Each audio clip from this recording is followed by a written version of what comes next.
Hello everyone, welcome to What If Issei becomes the Monarch of Shadows Part 3, Chapter 13. Hangout with Sona, third-person POV, Mount Olympus. Known throughout Greek mythology as the home of the 12 Greek gods, but now is it the home of many other beings, such as dryads, naiads, and many other gods and goddesses. Olympus is an ancient city that rests on the highest mountain. Well, it is the highest mountain for the gods, since no mortal can see or enter Olympus. Each god and goddess within Olympus and other mythology are different from how people see God in Christianity. For starters, there is a god that is known to command the very sun itself. Well, a feat like that sounds impressive. There are in fact other gods who can do the same thing. Similar to many other things such as a god of thunder, a god of death, and much more. But the Olympian gods are well known to be the first on mortals' minds. The Hall of the Gods, the largest room in all of Olympus. It is a place where the gods' thrones are located and where all formal and war council meetings are held. They normally don't have many meetings unless it's something that would concern them, such as something that could very well end the lives of the gods. While yes, the gods are divine beings or rather deities, which means that they're immortal. They have heard the rumors that the God of the Bible, the creator of the angels, the holy swords, and the sacred gear system, had somehow died during a battle between the three factions. The throne room was empty and silent, illuminated by the flames of Olympus, which are known to be so hot that not even the gods could touch it without suffering from eternal agony. Suddenly, a bright flash of white light appeared, and from it came the very beings who live upon Mount Olympus. The Greek gods. They all saw in their respective seats, but the one sitting in the center was the king of the gods and the god of thunder and lightning, Zeus. The gods sat in silence for a solid minute or so before the king of the gods decided to break the silence. Zeus. Who called this meeting? Artemis. I would like to know as well, father. I was in the middle of a hunt with my huntresses. Artemis, the daughter of Zeus and the goddess of wild animals, the hunt, vegetation, chastity, and childbirth. Surprisingly, Artemis was known to only hunt with women because she dislikes men. They say it originated when a skilled male hunter bragged about being better than the hunting goddess and was not kind to the animals he hunted. Artemis also sees men as nothing more than disgusting pigs who only desire a female body, reason why the goddess of the hunt has decided to remain a virgin forever. Ares. Bah, you and your hunts are pointless when it comes to true battle. In a real fight you must decimate your enemies no matter what. Ares, the god of war. He represented the distasteful aspects of brutal warfare and slaughter. He and Artemis also don't have a very good relationship with each other because he thinks that Zeus always favors her over him, despite all the things he has done to gain his father's approval. Artemis. Be quiet, Ares. Ares. Oh, shut up. Besides, I've already called dibs when you want to lose your virginity. After saying that, Artemis fired an arrow at Ares who easily blocked the attack with his swords. The god of the war yawned lazily before smirking at an infuriated Artemis. Artemis. I will never lose my virginity to a filthy male like you or any male. Ares. Yeah. Keep talking, you won't be saying that when you're screaming my name in bed. Hera. Ares. Enough. Or do you wish to end up like your alternative counterpart in that one universe? Hera, the goddess of marriage, women, and family, and the protector of women during childbirth. She is the sister and the wife of Zeus, which makes her the queen of the 12 Olympians and Mount Olympus. Despite being married to Zeus, Hera knows that her husband has countlessly cheated on her with other women and have had numerous children. The one she hates the most is a demigod known as Hercules. No one knows why she only chooses to target only him and not the other half-children of Zeus. To be honest, they don't want to know since she is very powerful. Ares. Forgive me, mother. Ares looked away as he recalled hearing tales of another version of himself who made a mortal man a great warrior, only for him to kill the god. After that Ares killed his family, so nothing would be holding him back. Zeus. Enough. Who is the one that summoned us here? That would be me, brother. The Greek gods perked up at the sudden voice as they all saw the room growing darker by the second. They watched as some sort of liquid shadow rose from the ground. From it came out a man with a powerful aura that could cause any lesser being to fall to their knees. Even the gods and goddesses felt a shiver run down their spines when they saw this man. Zeus. Hades. Hades, the Greek god of the underworld and the elder brother of Zeus. After he and his brothers, Zeus and Poseidon, defeated their father's generation of gods, the Titans, and claimed rulership over the cosmos. Hades received the underworld, Zeus the sky, and Poseidon the sea. Hades smiled. Hades. Hello brother, I see you and everyone have arrived. Zeus. Yes, tell me brother what the fuck is with this and I'm looking appearance. Hades. What? Don't you like it? Ares. You look ridiculous. The Greek god of the underworld simply crossed his arms. Hades. Says the man with a bucket on his head. Ares. Hey. It's not a bucket. Hades smirked. Hades. Wearing a bucket say what? Ares. What? Hades. Ha. Ares crossed his arms as the Greek god of war grumbled in annoyance. Zeus and Hera couldn't help but laugh a little from their brother's sense of humor. Normally he is known to be very serious and calm, they were glad that he was developing a little. Maybe it had something to do with his wife always being there for him while he tends to all the souls. Zeus. Anyways, why did you call us here, brother? Hades. You see, I sensed something while I was tending to the souls. Poseidon. If you sense something, then it must be very important. Zeus deadpanned at the Greek god of the sea, why the hell was he also in that appearance? Zeus knows where they got it from, what he doesn't understand is why they choose to take those forms. Hera. Tell us, Hades, what is tea that you sensed? Hades let out a small sigh. Hades. I'm afraid to say that Cerberus is dead. Silence filled the hall of the gods as their eyes widened in absolute shock, they were left utterly speechless by what the god of the underworld had just said. Cerberus was among one of the most powerful mythical creatures they had ever known, he was the guard god of the underworld and made sure that no one tried to escape. But to hear that he is now dead, they honestly couldn't believe it. They knew that Hades was not making this up because he would not just call all the gods and goddesses from their duties and make up something like that, this was very serious. Zeus. How has Cerberus died? Hera. Hades, please tell me you're joking. Hades stared at the queen of the gods with a serious expression that alone told her that he was not making this up. Hades. So you really think I would joke about something like this, sister? Hera shook her head. Hades. Then don't just think I would. Hera silently gulped, she may be the queen of the gods, but she knows that there are things that she should not mess with. One of those is Hades and Cerberus, those two acted like very close friends. One could say that Hades raised a three-headed dog since he was a puppy, which sounds cute in a strange type of way. Demeter. Hades, how is my daughter handling the situation? She was quite fond of Cerberus. Demeter, known as the gods of the harvest, agriculture, grain, and fertility. Many of the younger and more foolish male gods call her the goddess of boobs because of her massive rack that is said to put the goddess of sexual love, Aphrodite, to shame. Demeter was also the mother of Persephone, the goddess of spring, who was the wife of Hades. Hades. Persephone is alright, Demeter. But she is still quite shocked that Cerberus is gone. Aphrodite. Maybe I should go and spend some time with her. Aphrodite, the goddess of sexual love and beauty. She is known to be the most beautiful goddess in all of Olympus, she is also known to charm both men and women into bed where she has passionate sex with them. Besides all that, she has the most demigod children out of anyone in Olympus, including Zeus, who is known to cheat on his wife countless times. Artemis. Aphrodite, can you please control yourself? Aphrodite. Oh Artemis, you said you won't lose your virginity to any male. Does that mean you want to lick my cherry pussy? The goddess of the hunt blushed slightly. Artemis. Don't say things like that. I shall remain a virgin. Aphrodite. Don't give me that, I can sense it since it is in my domain, I know how much you want me to stroke those smooth creamy legs of yours and spank your ass. Artemis was now blushing uncontrollably, Zeus glared at the goddess of love who wasn't bothered by the king of the gods' stare. Hades. Can I get back to speaking? And no Aphrodite, you may not go see my wife. Aphrodite. You win some, you lose some. Hera cleared her throat. Hera. Anyways, back to the matter at hand. Tell us, Hades, who killed Cerberus? Hades. Before I tell you, please no more screaming. My ears can't take much more of that. Ares. Just tell us already. The god of the underworld sighed in annoyance as he shook his head, so much for letting his ears rest. This was honestly giving him a splitting headache, but he won't have to do much any longer. All he needs to do is tell them who killed Cerberus and wrap this meeting up before going back to the underworld. Hades. Alright. I'll tell you, it was a human. Silence once again filled the hall of the gods as they blinked, this continued for a solid minute or so, before Ares started laughing his ass off. However, the god of war soon stopped laughing when he saw how no one else was laughing at what he thought was a hilarious joke. Ares. You serious? Hades. Yes Ares. I'm fucking serious. Ares. How the hell can a human defeat Cerberus? Hades. I do not know, but I am gonna be keeping an eye on him. Zeus. Tell me, brother. What is this human's name? Hades looked at his younger brother with a serious expression. Hades. Issei. Meanwhile with Issei. Issei. A coup. Issei let out a sneeze before letting out a sniffling sound, he was sitting on his bed just resting up his muscles. He started to scratch the back of his head. Issei. Who the hell was talking about me? Was it? No, it couldn't have been. It has been a day since the brown-haired boy has faced Cerberus, and he had to admit that he was a bit worried. He can't get the thought of Hades, the god of the underworld, keeping an eye on him out of his head. This was the second god that was interested in what Issei was doing, each from a different mythos. Issei. I better be careful, otherwise I may end up making an enemy that I won't be able to defeat. Issei brought up a screen that showed his stats. Name. Issei. Job. None. Title. Wolf Assassin. Level. 25. Health points HP.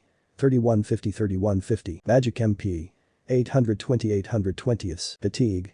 0. Strength STR. 41. Vitality Vit. 35. Agility Agile. 35, 20. Intelligence Int. 36, 25. Sense. 35, 20. Available points. 0. Physical damage reduction. 20%. Issei. My stats look good since I obtained that necklace from Cerberus. A small smile grew on Issei's face. He had to admit that he was kinda proud of how far he has grown. It only feels like yesterday that the brown-haired boy was peeping on the kendo girls with his two perverted friends, now he feels like a full-on anime character. However, he knows that he has quite a distance before he reaches the max level. When he does, what will he be able to do? Will that simply be the end of the system? Is its only purpose just to max Issei out? That can't be, since Issei still needs to find out who is the one that gave him the system. There had to be a reason for the brown-haired boy to have it. The system has been really good to him, while ignoring the fact that it tries to nearly kill him every single day. Besides all that, it has helped him gain strength and money so he can help his mother. Speaking of his mother, Issei just realized something. Where was his mother? He hasn't seen her at all this morning, but she did leave a note saying that she would be at a friend's place for a while. This makes the brown-haired woman very suspicious. She normally never goes anywhere, since she is either at work or at home sleeping. Plus there is something else. As far as Issei knows, his mother doesn't have any friends in Kuo. He hopes she isn't out meeting anyone. If that was the case, then Issei would have to get involved and make sure that they stay away from his mother. His father left his mother heartbroken. Issei will not let anyone else break her heart once again. The brown-haired boy knows that he nearly did so himself when he was on death's door, but now he will gain the power to protect himself and his mother. Suddenly, Issei heard a notification from his phone. He looked over at where it was sitting on his bedside table with a charging cord next to it. Issei picked up his phone and checked to see who messaged him. His eyes soon widened when he saw the owner of the text message. It was Sona. Issei. Sona's messaging me? I wonder why. He started reading the next message that Sona left for him. Sona, text, hey Issei. It's me, I was just wondering, do you wanna hang out or something? This surprised Issei. He didn't expect something like Sona Shitori or rather Sitri to ask him for a hangout. The brown-haired boy thought that she and Riaz would be busy with some sort of devil work since it was the weekend and people would be doing their own things. He thought about it for a moment. He wasn't really doing anything at the moment and he didn't have any quest to do since he had already done his daily quest. There was also absolutely no way Issei was going back to that demon castle unless he was stronger than he currently was. He struggled with Cerberus and Issei was sure there were gonna things much stronger than the three-headed dog. He was also sure that his mother won't be back until later, so he guessed he didn't have a problem with a simple hangout. A small smile grew on Issei's face. Issei. Well, looks like I know what I'm doing today. He then proceeded to text Sona back, telling her that he was doing alright and that he would be alright with a hangout with her. The brown-haired boy waited patiently for a reply from the student council president and almost immediately he received an answer from her. Sona, text. Excellent. I'll meet you at the Kuo Park fountain. Issei, text. Okay, meet you there. With that, Issei turned off his phone and placed it down on his bedside table. The Kuo Park fountain, the place where he met his unpleasant end at the hands of his girlfriend, Yuma. A place where Issei feels like he is gonna be visiting quite a lot. He isn't sure if it will be because of the system or because of something else. Issei let out a small sigh. Issei. Well, better get ready. Time skip. Issei had arrived at Kuo Park for his hangout with Sona, deciding not to wear anything too fancy and just something he felt was comfortable. Being back in the very place that he died in brought unpleasant memories to Issei, but the brown-haired boy just sucked it up since he knew that there was no point in getting angry over something that was in the past. However, he can't help but wonder what happened to Yuma or whatever her name was.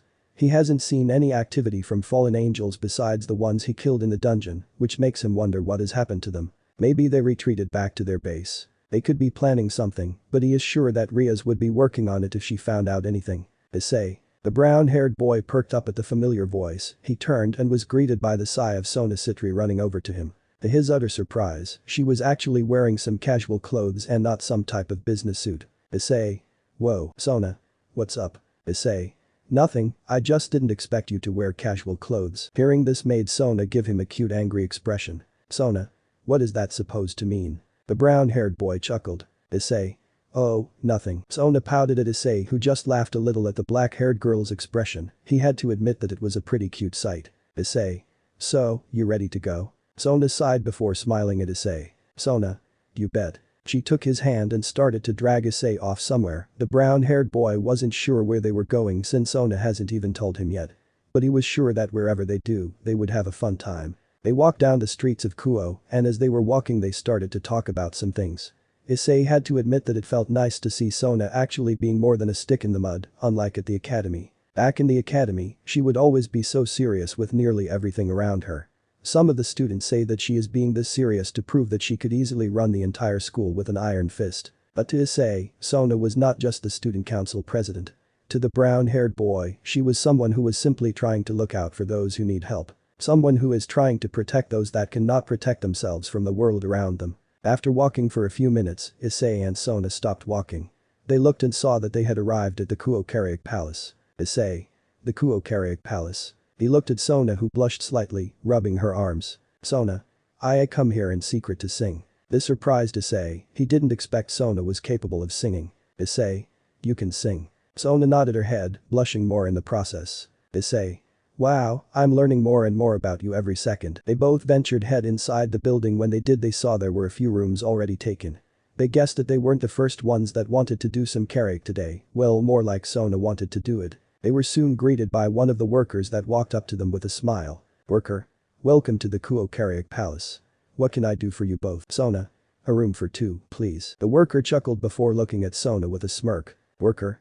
Oh, is this your boyfriend? Sona started to blush uncontrollably as both Issei and the worker could see steam coming from the black-haired devil girl's head. Sona. He's not my boyfriend. We're just friends. The worker chuckled, this was the second girl he had embarrassed today. Worker. I'm just joking with you, anyways you both are in luck. We have one room left. Issei. That's good to hear. After paying the worker, both Issei and Sona started to follow the man as he led them to the room.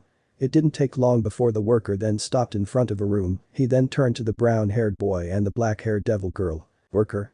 Here you go, I hope you two enjoy. Sona bowed to the man. Sona. We will. Issei nodded his head as the worker left the 2B. Sona opened the door as she and Issei walked into the room. Issei. I have to say, not bad. Sona smiled as she walked up to a small table in the middle of the room. She then picked up 2 microphones. Sona. So, what song do you want to sing? Issei thought about it for a moment, but soon something came to his mind. Issei. I got one. Sona. Oh. What is it? A small smirk grew on the brown-haired boy's face. Issei. I think you will like it. He soon turned on the karaoke machine as the music started playing. Sona sat down on a chair and watched as Issei went to town. Issei. I caught it bad yesterday. You hit me with a call to your place. Ain't been out in a while anyway. Was hoping I could catch you throwing smiles in my face. Silence filled the room as Sona stared at Issei with an absolutely shocked expression on her face. The black-haired devil girl never knew that Issei was so good at singing. His voice sounded like a natural, full of passion, and if she had to admit flirt. A crimson-red blush grew on Sona's face, her heart starting to beat very fast as she stared at the brown-haired boy in front of her. Sona. Whoa. Chapter 14. A plead for help. Third person Pav. Sona.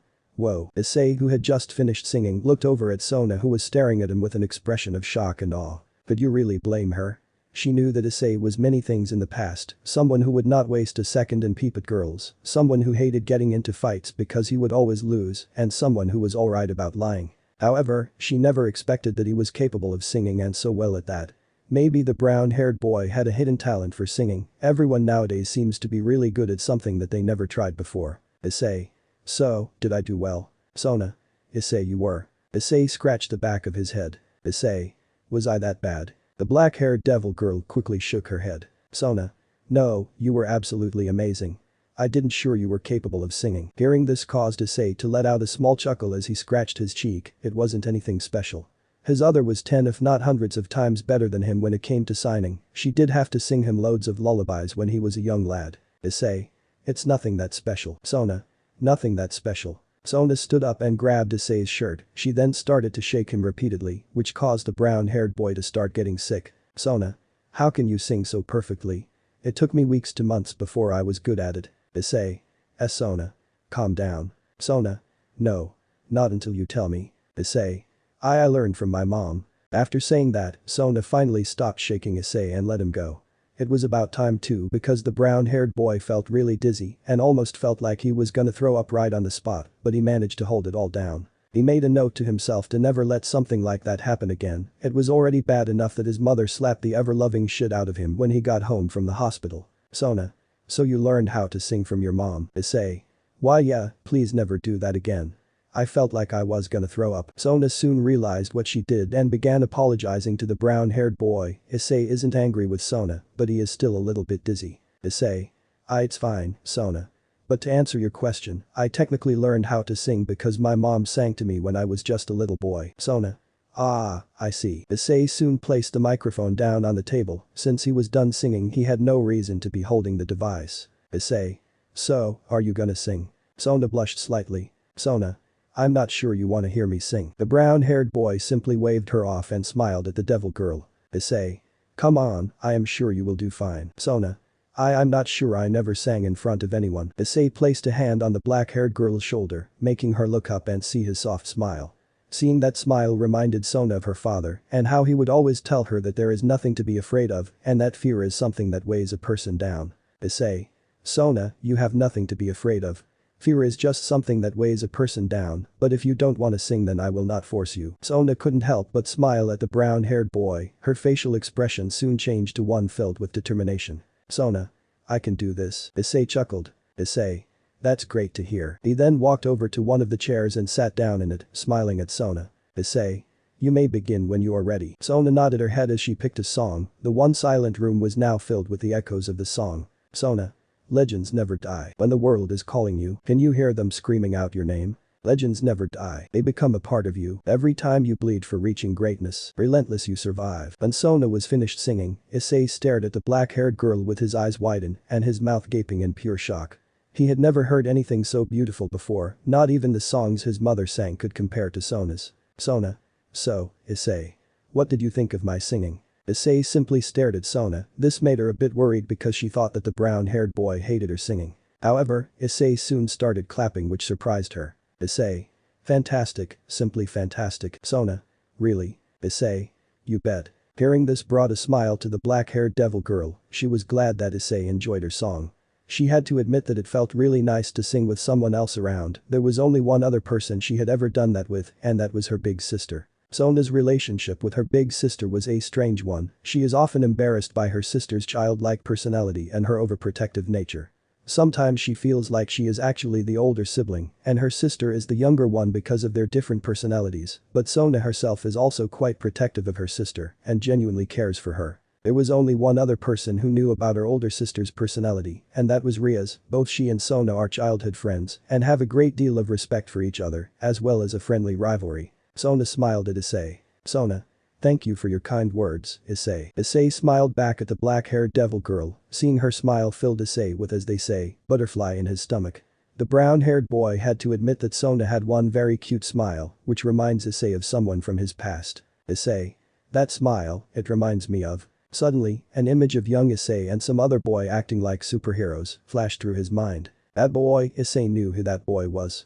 He was someone who visited Issei and his mother very often since the brown-haired boy's father left them. That was Issei's childhood best friend, and yet the brown-haired boy can't seem to remember their name. That is what felt strange to him. How could he not remember his childhood best friend's name? Issei wasn't the type to easily forget things. Sure, he has forgotten things in the past like homework and any projects for school, but then again everyone hates school. It felt really strange that Issei can't seem to remember. He'll have to wait until he gets home and ask his mother about his childhood best friends. Issei. I'll worry about it later. For now, I should enjoy my time with Sona. He soon cleared his throat. Issei. So, you want to continue singing some songs? Sona smiled at Issei. Sona. Sounds good to me. Time skip brought to you by me pointing a gun at my head because I'm sleep deprived. Sona giggled. Sona. I can't believe you actually sang that. Issei chuckled. Issei. What can I say, I'm just crazy. Currently, Issei and Sona were walking down the streets of Kuo once again. The sun was slowly setting over the horizon, turning the bright blue into a deep orange one. The two had the time of their life at the Karaoke Palace. They sang so many songs and laughed to the point that they nearly lost track of time. Issei had to admit that it felt nice to spend a day without the system. He had been too focused on getting stronger and forgot the most important thing. He's human. The brown-haired boy wasn't some kind of superhuman. He had his limits and he had the choice if he wanted to do something or not. Issei should spend some more time just having fun and being a regular teenage boy. If he were to think about it correctly, what he and Sona were doing right now could easily be described as a date. But he doubts that Sona would even think that what they were doing was simply a hangout and nothing more or less. Plus, Issei doesn't want what happened with Yuma or whatever her name was to happen to him again. He doubts that Sona would try and kill him unless she had a reason, but the memory of what happened still remained within his mind. Issei. This was fun. Sona smiled. Sona. Yeah, it really was. I'm actually glad that I got to spend time with you. The brown-haired boy smiled at the black-haired devil girl. Sona. That smile, it makes him look so handsome. Suddenly, Sona's face went bright red as she realized what she was about to say. Issei saw her red face and couldn't help but grow a small smirk. Oh, he was gonna enjoy doing this. Issei. What's wrong, Sona? Are you a little red under the collar? Sona. And no. I'm fine. The brown-haired boy crossed his arms as his smirk grew bigger. Issei. Your blushing face says otherwise, but I gotta say. Issei got right up in Sona's face. Issei. You actually look very cute. Sona's eyes widened as she jumped back slightly, her face completely red as steam was basically coming out of her head. Sona. Shut up. Issei chuckled. The black-haired girl pouted at Issei. How dare he tease her like that? She wasn't some shy and I'm girl, no, she was the next head of the Citri clan, which was one of the remaining 32 devil clans of the 72 pillars, and one of the highest ranking and most famous devil families. Sona. How dare he make fun of me, I'm gonna. Just then, Sona got an idea of how she can get payback on Issei. But it was gonna be more embarrassing for her since it will be their first time doing it, but she was just gonna have to suck it up. Sona. You know what Issei. Issei. Sona walked up to the brown-haired boy and kissed him on the cheek, surprising the boy. She then took a step back, her face bright red as she smiled at him. Sona. Keep that as our little secret, okay? Issei. Suddenly, one of the system's screens appeared next to Issei. Warning. Player. X has stopped working, reboot required. Issei. Fuck you, system. Time skip brought to you by me trying to fucking sleep. Issei. I can't believe it. Issei was laying on his bed and staring at the ceiling of his bedroom. He arrived not too long after saying his goodbyes to Sona. The brown-haired boy is still shocked from what occurred at the end of the hangout. Could you really blame him though? He did just get randomly kissed on the cheek by the president of the student council. He was 100% sure that no one had ever experienced something like that before, especially someone like Sona. What did this mean? Did this mean that they were boyfriend and girlfriend? Was it only a one-time thing? Did it mean nothing in the end and she was just messing with him? Issei felt so confused, so many thoughts were going through the brown-haired boy's mind right now. He let out a small sigh. Issei. My life doesn't cease to fill me with anticipation. Good or bad? Suddenly, a red glow appeared in the corner of Issei's eyes. This caused him to sit up on his bed and look over to see a very familiar circle on the ground. Issei. Wait, isn't that? From the circle came a very familiar person, Ria's Gremory. Looks like Issei was correct, that circle was the same one from the Occult Research Club. Did this mean that Ria's could teleport into his home whenever she wanted? That creeped Issei out a little bit because he did not want her to teleport in when he was doing something private. Yet, Issei can't help but think of all the advantages of teleportation. He wonders if only devils can use that or if anyone can, because if it's just devils, then it looks like Issei will need to find some other way to teleport. Maybe he can find a skill from one of the dungeons. But if he can, then he can use it to his advantage. Even if it's only a short-range one, then he could easily dart around future opponents. All the possibilities are nearly endless, it could make things so much easier for him. However, for now, Issei has more important things to worry about. Issei. Riaz, what are you doing in my room? Is something the matter? Riaz. Issei. The crimson red-haired devil girl jumped on Issei, pinning him onto the bed and making him grope one of her breasts. Riaz. Issei, please take me. Issei's eyes widened as a small blush grew on his face. Issei. What? Riaz. Please. Riaz. Take my virginity. Riaz started blushing as Issei stared at her. He was shocked about this sudden bombshell. But he was more focused on her tone, it sounded very off to him. She sounded desperate, like she was forced into something she wanted absolutely no part in and is trying to do anything to get out of it.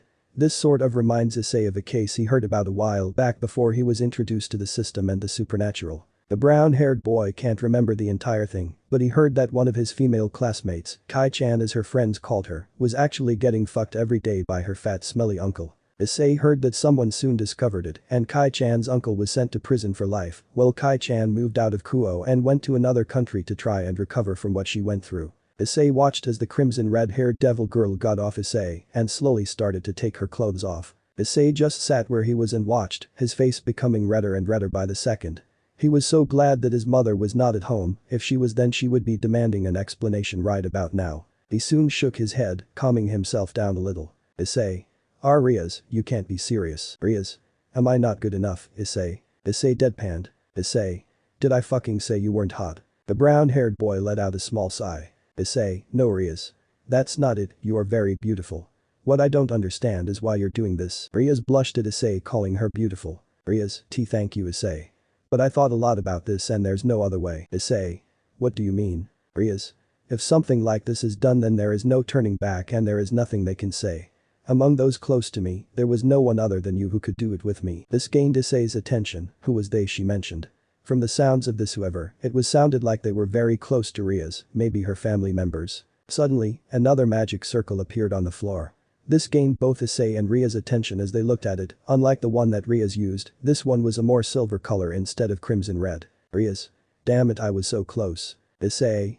Huh? From the magic circle emerged someone, but Issei couldn't tell the person's appearance since they were standing in the darkness. You think by doing this sort of thing, the engagement would be broken? Issei narrowed his eyes as he saw that the person was a beautiful young woman, appearing to be in her early 20s with back-length silver hair that features a long braid on each side with small blue bows at the ends, while the rest was let down which ends in twin braids and red eyes. She wore a blue and white French maid outfit with long sleeves and a white maid headband over her head with red lipstick. She wore a blue and white French maid outfit with long sleeves and a white maid headband over her head with red lipstick. Issei. A maid. Issei could tell that this was no ordinary maid, he can sense the power coming off her, and it was very strong. The silver-haired woman must be a devil maid, one that must be way more powerful than Ria's, because there is a difference between hers and the crimson red-haired girl's aura. Ria's. If I don't do this sort of thing then my father and my brother won't listen to me, right, Graphia? Issei. Graphia, so that's her name. Graphia. If it's discovered that you're giving your purity away to this lowborn, then both Master and Surziches will be saddened. Issei couldn't help but feel a bit annoyed by the fact that she just called him lowborn. He understood that the devils had a sense of nobility, but the brown-haired boy hopes that not all of them are stuck-up pricks. Rias glared at Graphia. Rias. My chastity belongs to me. What's wrong with giving it to a person I approve? And don't you dare call my friend a lowborn. Graphia. No matter what happens, you are the next heir to the Gremory household, so please don't go around recklessly showing your skin to men. Issei crossed his arms, he wasn't really happy that she was basically ordering Rias not to be herself. He hates those kinds of people, not only are they arrogant, but they also refuse to let those close to them do anything they desire without being told not to. Rias. Graphia, did you come here by your own will? Or is it the household's decision? Or is it by my brother's will? Graphia. All of the above. Rias let out a small sigh as she stood up and started to get dressed. Rias. I see, you who is my brother's queen, personally came to the human world with just that. I understand. The crimson red-haired girl then turned her attention to Issei who remained where he was, she then bowed to him. Rias. Issei, please forgive me for my actions. I wasn't thinking straight, let us both forget what happened here. Issei blinked as she walked up to him and kissed him on the cheek, shocking the brown-haired boy, because this is now the second time he has been kissed on the cheek by the girl. Rias soon turned and walked up to Graphia who created a magic circle. Issei watched as Rias smiled at him and waved as they both disappeared from his room. Silence filled the room as Issei stared at the spot where the magic circle once was, loads of thoughts running through his mind. Issei. What the fuck just happened? Chapter 15. Blood Red Commander. Third person Pav. Issei was still trying to wrap his head around what had just happened before him, many thoughts were flowing through the brown-haired boy's mind. Ria's Gremory, the most beautiful girl in Kuo came to him and begged him to take her virginity. Of course that took Issei by surprise and like any smart person, they wouldn't understand what was going on. However, before the crimson red-haired girl could properly explain herself to Issei, some silver-haired maid showed up and scolded her. Now Issei is simply sitting on his head, completely confused about the events that happened. But he did understand one thing, one simple thing very clearly. Rias was in need of help, Issei could see it in her eyes. Plus the maid, Graphia said something about an engagement, so Issei has a feeling he knows what is going on. Rias is being forced to marry someone that she doesn't want to marry, so she is trying to get out of the marriage. But her attempt failed. Issei. I get it now, I understand what is going on. A serious expression grew on the brown-haired boy's face as his eyes started glowing. Issei. She needs my help. While Issei hasn't had that much of an interaction with Rias besides her explaining the supernatural to him. Plus, there is a small voice in the back of his mind telling him to not trust Rias because she was the reason he died. The voice told him that she could have taken care of the fallen angels within Kuo, she could have prevented his death at the hands of Yuma. That she was nothing more than a lying, cheating, and spoiled brat. However, Issei didn't care what that voice told him. He already told the crimson red-haired girl that he didn't have any grudge against her, no one can change the past, so there is no reason to hold on to it. What's done is done, all Issei could do now is move on and grow. Plus, he wasn't complaining since gaining the system has done so much for the brown-haired boy. He has grown stronger and more confident and he'll be able to help his mother with money. Maybe it's the "and I'm protagonist" vibe, but there was no way he was gonna let Riaz get married off to someone she doesn't want to marry. Issei. I'm gonna set her free, but to do that. Issei turned his attention to a screen that appeared next to him, showing all of his stats. Name. Issei Haidu. Job. None. Title. Wolf Assassin. Level. 25. Health points HP. 3150. Magic MP. 820. Fatigue. 0. Strength STR. 41. Vitality Vit. 35. Agility Agile. 35. 20. Intelligence Int. 36. 25. Sense. 35. 20. Available points. 0. Physical damage reduction. 20%. Issei. I feel like even at my current level, I won't be able to save her. He looked at his hand before clenching it into a fist. He was far too weak to do anything to help his friend. He needed to grow stronger, he needed to level up more. He has to get stronger weapons, skills, and stats. In video gaming terms, he needs to grind until he can't anymore. He needs to grind as high as he can, maybe then he will get to a level that can help Riaz. A small smirk grew on the brown-haired boy's face. Issei. Looks like I'm gonna be doing some solo leveling. Meanwhile with Mickey. The Kuo coffee shop. A small little building that was somewhere in the middle of the town, a place that was open 24/7 and always seems to have the perfect coffee for people whether it be black, latte, cappuccino, americano, espresso, doppio, or red eye. Currently, Mickey Haidu was inside the building and sitting at a table chatting with the man that she met at the park. Azazel. And then I said, brother, I can taste the color. What kind of holy crack did you give me? The brown-haired woman giggled as Azazel had just finished telling her a very funny story that happened to him a while back before meeting her. Turns out that his brother was a full-on Christian, while the black-haired man was only half one. But Azazel's brother made him drink some sort of strange water, and Azazel was tripping balls for hours. Mickey found that very funny. Mickey. Wow Azazel. You are really funny. Azazel chuckled. Azazel. Thank you. I do what I do best. Mickey. I gotta say. This is a fun hangout. The black-haired man smirked. Azazel. Hangout? I thought you were taking me on a date. Mickey's face started to turn red as she quickly waved her hands. Mickey. And no. This was only a hangout. Nothing more. Azazel chuckled. Azazel. Calm down, will ya? I was only messing with you. The brown-haired woman slowly started to calm down as she pouted at Azazel. How dare he tease her like that? He was acting just like her husband, well before he disappeared one day. Azazel. So, Miki, tell me a bit about yourself. Azazel was interested in Mickey. She wasn't like any other human he had met in the past. He should probably not tell her that he was a part of the supernatural, for her own safety, but that didn't mean that he couldn't get to know her better. Besides, when he went to the park the other day, he felt a strange aura in the area that she was in. At first, Azazel thought that it was coming from the brown-haired woman, but that doesn't seem to be the case anymore. Mickey blushed slightly as she started fiddling with her fingers. Mickey. There's nothing special about me, I'm just a mother trying to make ends meet for my son. Azazel. Oh. You have a son? Mickey nodded her head. Mickey. Yeah, he's in high school. Azazel. What's his name? Mickey. His name is Issei Haidu, he had a little incident a while back. This gained Azazel's attention. Azazel.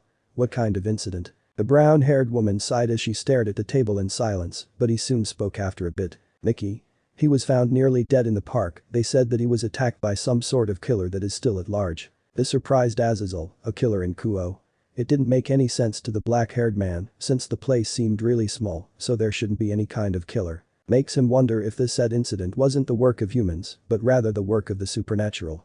He did hear that a few fallen angels could be in the area, but he hasn't sensed anything just yet. Maybe Mickey-san had a sacred gear that alone can put a target on someone's back, since no one will know what sacred gear a person will have. Azazel.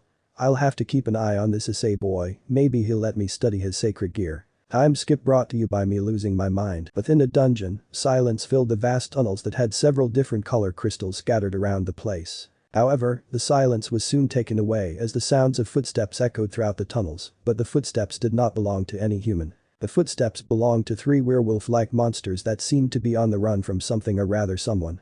But what could possibly scare three werewolves? In legends, werewolves are known to be fierce and powerful mythical creatures that lived along with their rivals the vampires. Both creatures were supernatural and enjoyed hunting their prey at night, but they did it in different ways.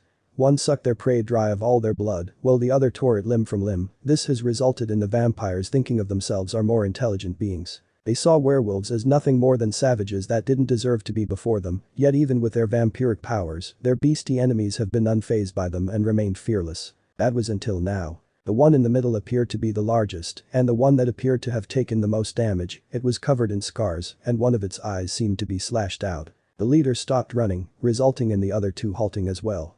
They watched as their leader began sniffing the air like he was trying to pick up a scent of some kind. This resulted in the alpha growling in anger, but before it could give its two comrades orders, the werewolf on the right head was slashed clean off its shoulders. Blood splattered across the alpha and the remaining small ones' faces, causing their eyes to widen as they watched the body fall to the ground. Now with eyes full of fear and horror, they tried to locate the attacker. Yet they couldn't seem to see who was the one that killed their friend, but they could smell their presence with the enhanced sense of smell. The alpha growled as it soon noticed something appeared before him, a teenage boy with brown eyes and brown hair. Issei Haidu. Issei.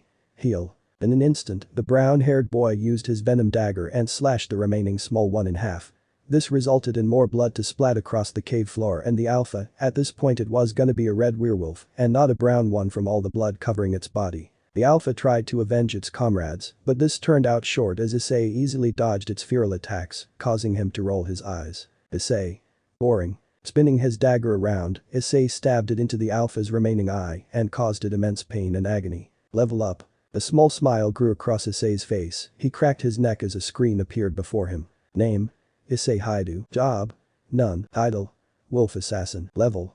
39. Health points HP. 7229 7229. Magic MP. 1282 1282. Fatigue. 0. Strength STR. 55. Vitality Vit. 49. Agility Agile. 49, 20. Intelligence Int. 50, 25. Sense. 49, 20. Available points. 0. Physical damage reduction. 20%. Issei. I've leveled up and I've gathered a few really exciting skills. You have learned skill. Speed. Skill. Speed is leveled up. You have learned skill. Camouflage. You have learned skill. Critical attack. You have learned skill. Advanced Dagger Techniques LV.1. This brought a huge smile to Issei's face. He has been wanting a few more skills to go with his bloodlust one, and he is 100% sure that these skills were gonna definitely help him in the near future. A couple of days have passed since Issei and Ria's little incident, and during those days he hasn't been able to get into contact with anyone from the Occult Research Club. Hell, he couldn't get into contact with Kiba, and that dude was very popular with all the girls in Kuo. To think that Issei isn't able to find the blonde-haired boy is very concerning. It must be because of the marriage that Issei remembered Grafia mentioning. Ria's peerage must know about her predicament and want to assist her. Issei. I still can't believe how much I added to my intelligence. Originally, Issei didn't want to add points to his intelligence unless he got some sort of skill or magic power. But after gaining the Ring of Loki from the God of Mischief, his original idea took a major 180. He wasn't sure if these skills will be enough to help Ria's, but Issei is a smart person, so he can think of some ways to use them. The camouflage is an obvious one, he can cloak himself from enemies and either sneak by or sneak up on them. The advanced dagger techniques can inflict 33% more damage on an opponent, but it will only work for daggers. Then again, the brown-haired boy has been using his venom dagger for a long while now, so that shouldn't be a problem for him. The only one Issei wasn't really sure about was the critical attack skill. Why would he need something like that when he has been perfectly capable of guessing an opponent's weak points? Issei. Maybe I won't use that ski. Suddenly, Issei heard the sound of footsteps approaching him.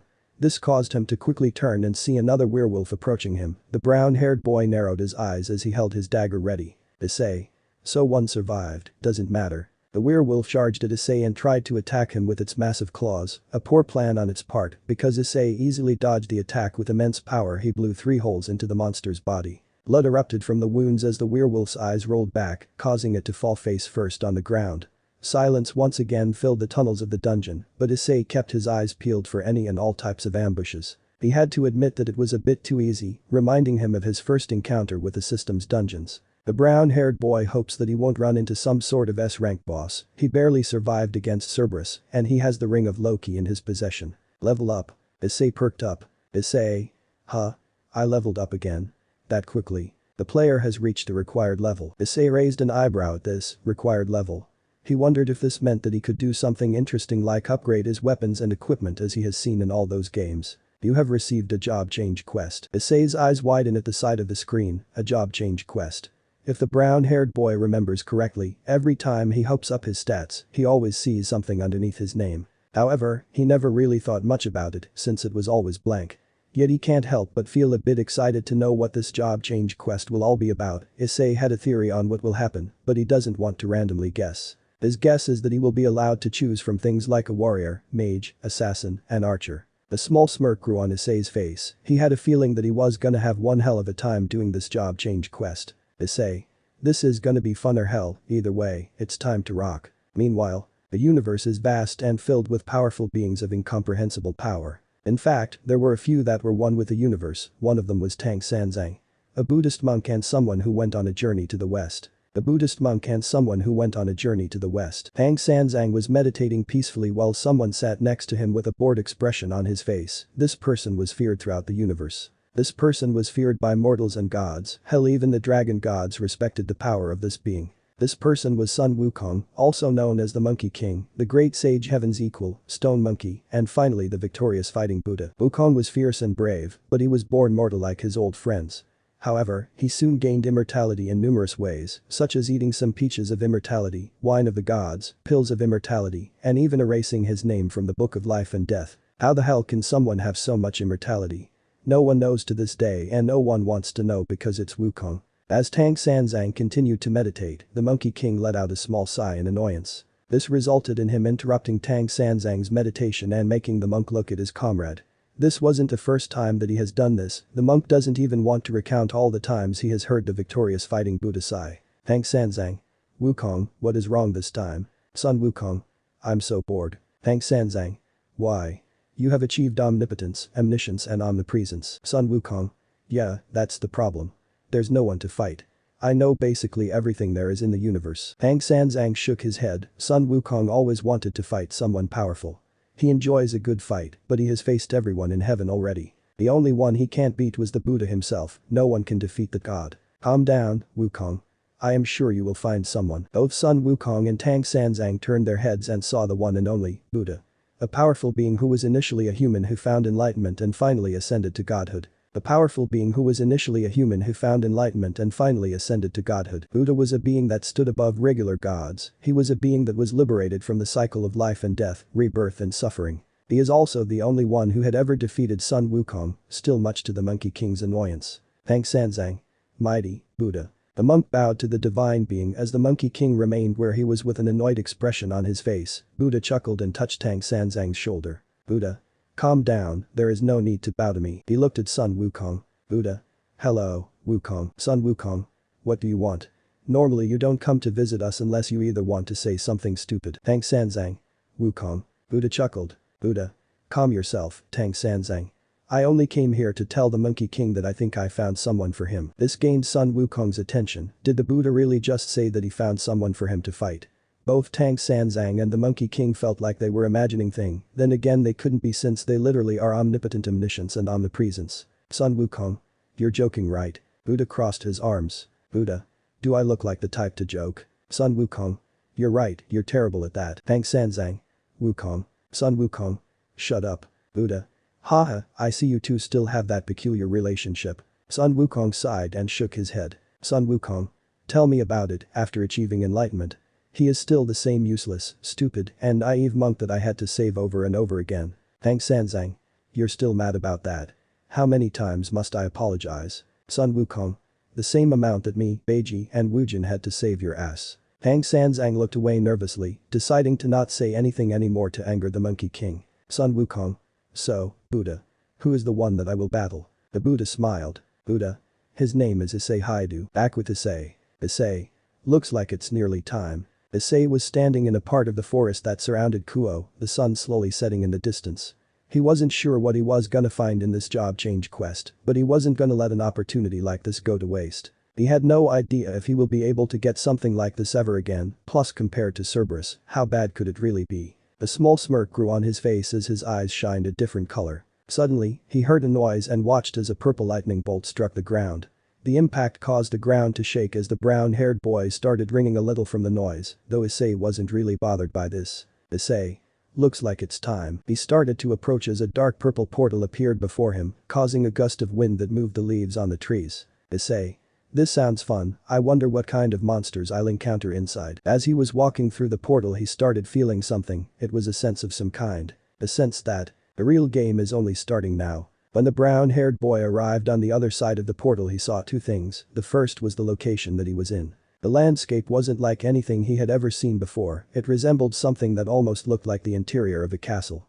The walls were white with wood pillars that had gold paint on them, and there were hanging torches. However, Issei can't really get much of a view of his surroundings, because the second thing he saw was an attack that came from a knight. The armored warrior swung its swords at Issei who dodged the attack, yet the knight continued its onslaught by going for another swing which Issei quickly ducked under. Issei. Holy shit. Talk about a first greeting. He summoned his dagger and struck the knight in the chest, but it didn't seem to do any damage to it. This made the brown-haired boy very curious as he had a feeling about what it was. He dodged the next few attacks and struck back with his own only for them to do nothing to the armored warrior. Issei.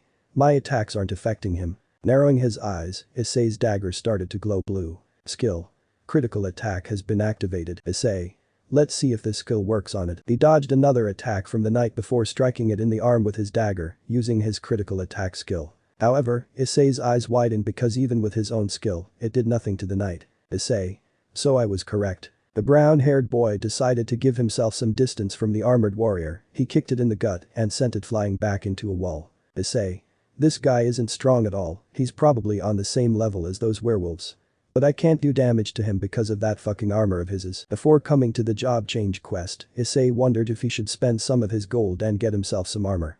He wasn't 100% sure about it, since the armor could slow him down, most if not all of his skills are based on speed and agility alone. Issei did notice that the knight's movement seemed a little sluggish, plus his attacks wasn't like a certain giant snake, spider, or three-headed demon dog he faced a while back. Issei.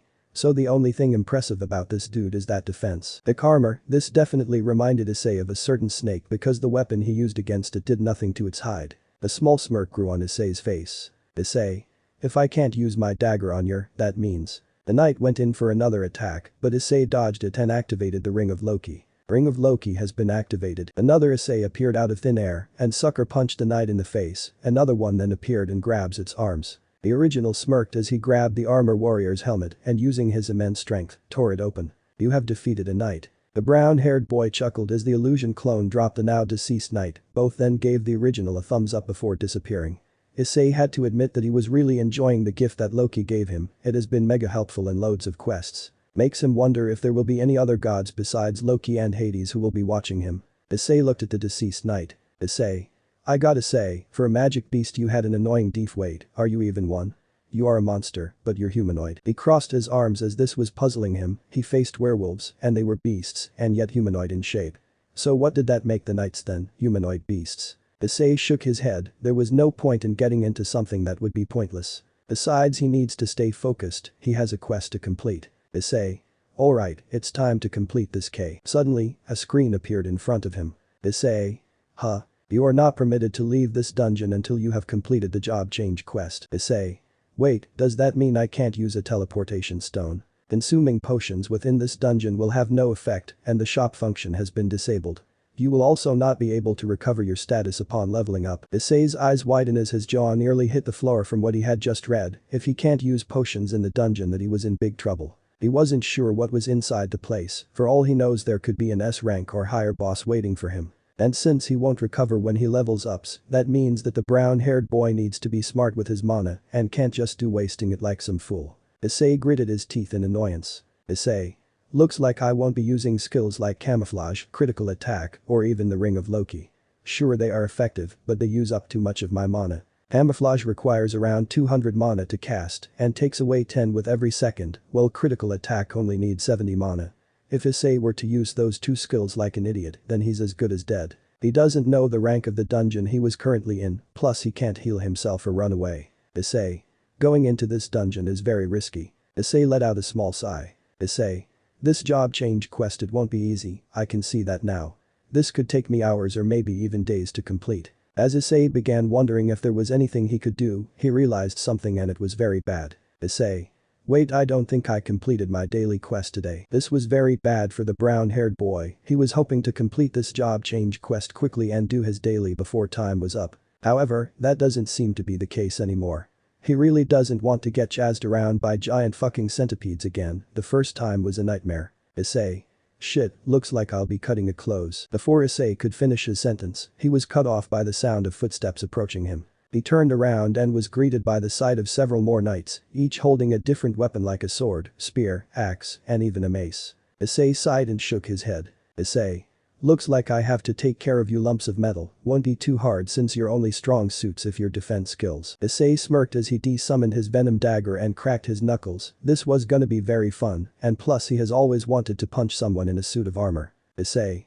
Welp, let's do this. With that, he charged toward one of the knights which tried to attack the brown-haired boy with its weapon, but Issei got up close and delivered a powerful strike to the armored warrior's gut. This attack ended up sending the knight flying back into another one. Issei watched as the two were being sent flying back by the force of his punch. He chuckled as he got a love his strength stat. Issei then leaped into the air which gained one of the knight's attention. Issei then dived, kicked into the armored monster and launched the knight into the wall, killing it from the impact. As the remaining knight tried to charge at the brown-haired boy and avenge its fallen comrades, it seemed very noble for a warrior to do so, but there was one simple mistake. It was going up against Issei fucking Haidu. The armored warrior didn't last that long against Issei, who kicked its head off its shoulders with another powerful kick. You defeated a knight. You defeated a knight. You defeated a knight. You defeated a knight. Issei. Really guys, is that the best you can do? He shook his head. Issei. Since I can't slice them, I'll just do things the old-fashioned way. The brown-haired boy kneeled down to the knight he had just killed. He started searching its body to see if it had any kind of items that he could use. It took a moment, but before long he soon found something, or rather two things that piqued his interest. Item. Leather pouch. Type. Miscellaneous. Item. High-ranking knight's chestplate. Level of difficulty. B. Type. Defense item. Physical damage reduced by 7%, slows movement if strength is below 80. Issei's eyes twitched, these items were basically useless to him. He doesn't need a pouch to hold his money, there's something called a wallet and it does that job 10 times better. The chest plate looks good and adds more reduction to physical damage, but Issei's strength is only at 50, so he will be slowed down by it. Maybe he doesn't need to wear it now, he can simply save it for the boss's room and deal with the slowness when it comes to it. Suddenly, Issei's eyes widened as he sensed something coming at him. He quickly summoned his venom dagger and attacked a spot next to him. There was nothing at first, but soon a monster started to appear from nothing. The assassin has been defeated. Issei. An assassin. I thought there were only knights. This was bad, very bad. If Issei gets too caught up in a battle then he could miss any assassin sneaking up on him. He was lucky that he was able to sense this one. However, the move it used just now reminded Issei of his camouflage skill. Sure, it fits the assassin because they are known to be extremely stealthy, but it felt strange to see a monster using a skill that Issei has. Issei. So I'll be encountering monsters that know how to use camu. The brown-haired boy was cut off by a beam of light that passed his head. His eyes widened as he quickly turned around and saw a hooded mage holding a staff. Issei gritted his teeth in annoyance. Can you blame him though? Not only is he stuck in a dungeon he can't get out of, but now he has to deal with knights, assassins, and mages who seem to be coming out of thin air. Issei. So knights, assassins, and mages, great, just fucking cheat. Issei shook his head as more knights and assassins started to approach him. This dungeon was trickier than he originally believed. Because there were multiple types of monsters, Issei needs to use different abilities in order to counter each of them. Issei charged forward and with his strength he punched a knight in the face, sending it flying back. He then dodged an attack coming from the beam from the mage. The assassin then wanted to have a go at the brown-haired boy, but Issei managed to grab onto its arm. Issei. Would you just? He glared at the monsters, his eyes glowing with a menacing aura. Issei. Fuck off. He threw the assassin at the mage, causing the two to hit the wall. 3 stats Issei had to use against these monsters were strength, sense, and finally health. Strength of bash the knight since his dagger did nothing to them because of their defense, sense to detect any assassins that were using camouflage, and finally his health to tank the mage's attacks if he were to be struck. Just then, an arrow came out of nowhere and barely missed Issei's face. His eyes widened as he saw a knight with a bow and arrow at the back. He wasn't sure why, but he felt like the system was just fucking with him now. Issei. Great, just fucking great. He dodged another incoming arrow before charging forward. He punched a knight in the face before grabbing their weapon. He threw it at a mage that started casting a spell, but it was cut off because of the weapon hitting it. The brown-haired boy then grabbed an incoming arrow and decided to give it back to the archer by throwing it at its fucking head. You have defeated a knight. You have defeated a mage. You have defeated an archer. Issei panted heavily as sweat started to run down his face. This was not good at all. There were still more enemies to fight, and he could feel his fatigue level rising by the second. He needed to end this fight quickly and rest up. Issei. Well, time to get to work. Time skip brought to you by Godzilla vs Destoroyah by Slick. Issei was currently sitting up against a wall, panting heavily as he had just finished taking out all the knights, assassins, archers, and mages that were attacking him. He was lucky that he was able to end the battle quickly. His fatigue was nearly at the 90 mark, which was very bad. However, now that all the threats were done with, he could now get some rest and recover some of his fatigue before he sets off again. He then decided to open a few of the leather pouches that he obtained from the enemies. He might as well check what was inside them. Item. Leather pouch has been opened. You have obtained 20,000 gold. You have obtained 30,000 gold. You have obtained a bottle of lukewarm water. The final one brought a smile to Issei's face. He desperately needed some water since his throat felt a little dry. He opened the top and started gulping the water down his throat. He didn't want to waste all of it, but he deserved this. Issei. I've leveled up quite a bit and I've acquired a lot of items. The brown-haired boy opened his inventory and started at a few armor pieces he obtained from the knights he battled. Item. High-ranking knight's gauntlet. Level of difficulty. B. Type. Defense item. Item. Low-ranking archer's glove. Level of difficulty. C. Type. Defense item. Item. High-ranking mage's ring. Level of difficulty. B. Type. Ring. Item. Mid-ranking assassin's boots. Level of difficulty. B. Type. Defense item. Issei had to admit that while the ranks weren't as good as he wanted, he was lucky to obtain items like these, since as the saying goes, something is better than nothing, and he had to agree with that. The brown-haired boy sighed before standing up. Issei. Now that I've recovered, I think it's time to move on to the next stage. But even though I have leveled up, he turned his attention to a giant pair of doors at the end of the hallway. He noticed it while battling against the knights and the other enemies. Issei wasn't sure why, but he was getting a kind of dreadful feeling from it. Only one thing went through his mind as he stared at the massive doors. Issei. What kind of beast awaits me on the other side of these doors? Issei gulped a little. The door must lead to the boss's lair. He approached the door and started to push on it. Surprisingly, it was easy to open the massive doors. As the door opened, a chill went down his spine as he felt a chilling presence watching him from within the room. Torches within the room began to light up as his eyes widened. He found himself within a throne room. Issei. A throne room? The brown-haired boy tilted his head as he saw that there was no one sitting on the throne. Was the boss some sort of king? Silence was all that Issei could hear, not even the torches were making a sound. But that silence was soon replaced by the loud clunking noises of metal footsteps. This instantly put Issei on guard. The footsteps continued approaching as someone came out of the shadows. Issei saw that the footsteps belonged to a knight who was taller than the other ones Issei faced. He saw that the knight's armor was blood red and his right hand was a great sword of gold and black. He saw that the knight's armor was blood red and his right hand was a great sword of gold and black. Issei gulped as sweat ran down his forehead. Issei. The hell, this dude is giving off a chilling aura. The brown-haired boy decided to see what this monster was called. He checked its name and when he did his eyes widen in pure shock and horror. Blood Red Commander, Igris. Issei. His name is Dark Red. How is that possible? Issei couldn't believe it. How could something have a dark red name? If Issei's Vidyagam knowledge is correct, dark red names are usually extremely bad. Cerberus, who was an S-rank monster, only had a light red name. Did that mean this knight was stronger than the pet of Hades? Issei. This dude a knight that guards an empty throne, he isn't normal. Issei gritted his teeth as Igris made his way down the stairs that were in front of the throne. The brown-haired boy needed to take his fight very seriously. One wrong move and he is beyond death. He can't die here since he needs to take care of his mother. He blinked and Igris was suddenly before him. It was only thanks to his high sense stat that he had managed to dodge. He squatted down as the large sword swiped runs over him. Issei nearly had a heart attack at the moment and he was glad that he was spared. The pillar on the other hand was not as lucky, the entire thing being blown apart by the Blood Red Commander's attack. This shocked Issei. Sure, the giant arachnid did something similar, but its destruction was only because of its eyes. This knight, on the other hand, was a completely different story. Issei. He sliced through that pillar like it was nothing. He's unbelievably strong. Issei quickly summoned his venom dagger and tried to stab the knight. Sadly, all it did was bounce off the armor. Issei. It's not penetrating. You have got to be fucking with me. Suddenly, his sense went off again and just in time to see the great sword being lifted up. Issei's eyes widened as it came crashing down. He quickly backed up to not get struck by the weapon, letting the dust fly up as the blade connected with the tiled floor. He only had a second to catch his breath because he had to bend over backward, cause the giant blade came shooting out of the dust, slicing off some of his hair. Issei. Holy shit. Issei took this chance to quickly jump back to make some more room between him and Igris. He can't stay close to that monster or else he's gonna get hit by that great sword. He was glad that he didn't put on any of that armor. That speed reduction penalty would take effect if his strength was below 80. His was only in the 50s, so that was definitely a no-brainer, but comparing Issei's own stats with the Blood Red Commander's, Issei, his strength is at least 80 or probably more than that. Judging from the impact he made on the wall, he's definitely stronger than me.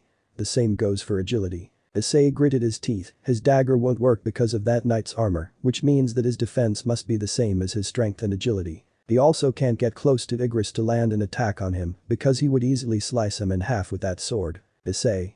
How the hell can I beat this dude? Letting out a small sigh, Issei's venom dagger vanished from his hand. Issei. I don't think I can win without a weapon, but if I can't break through the armor I can't even do damage.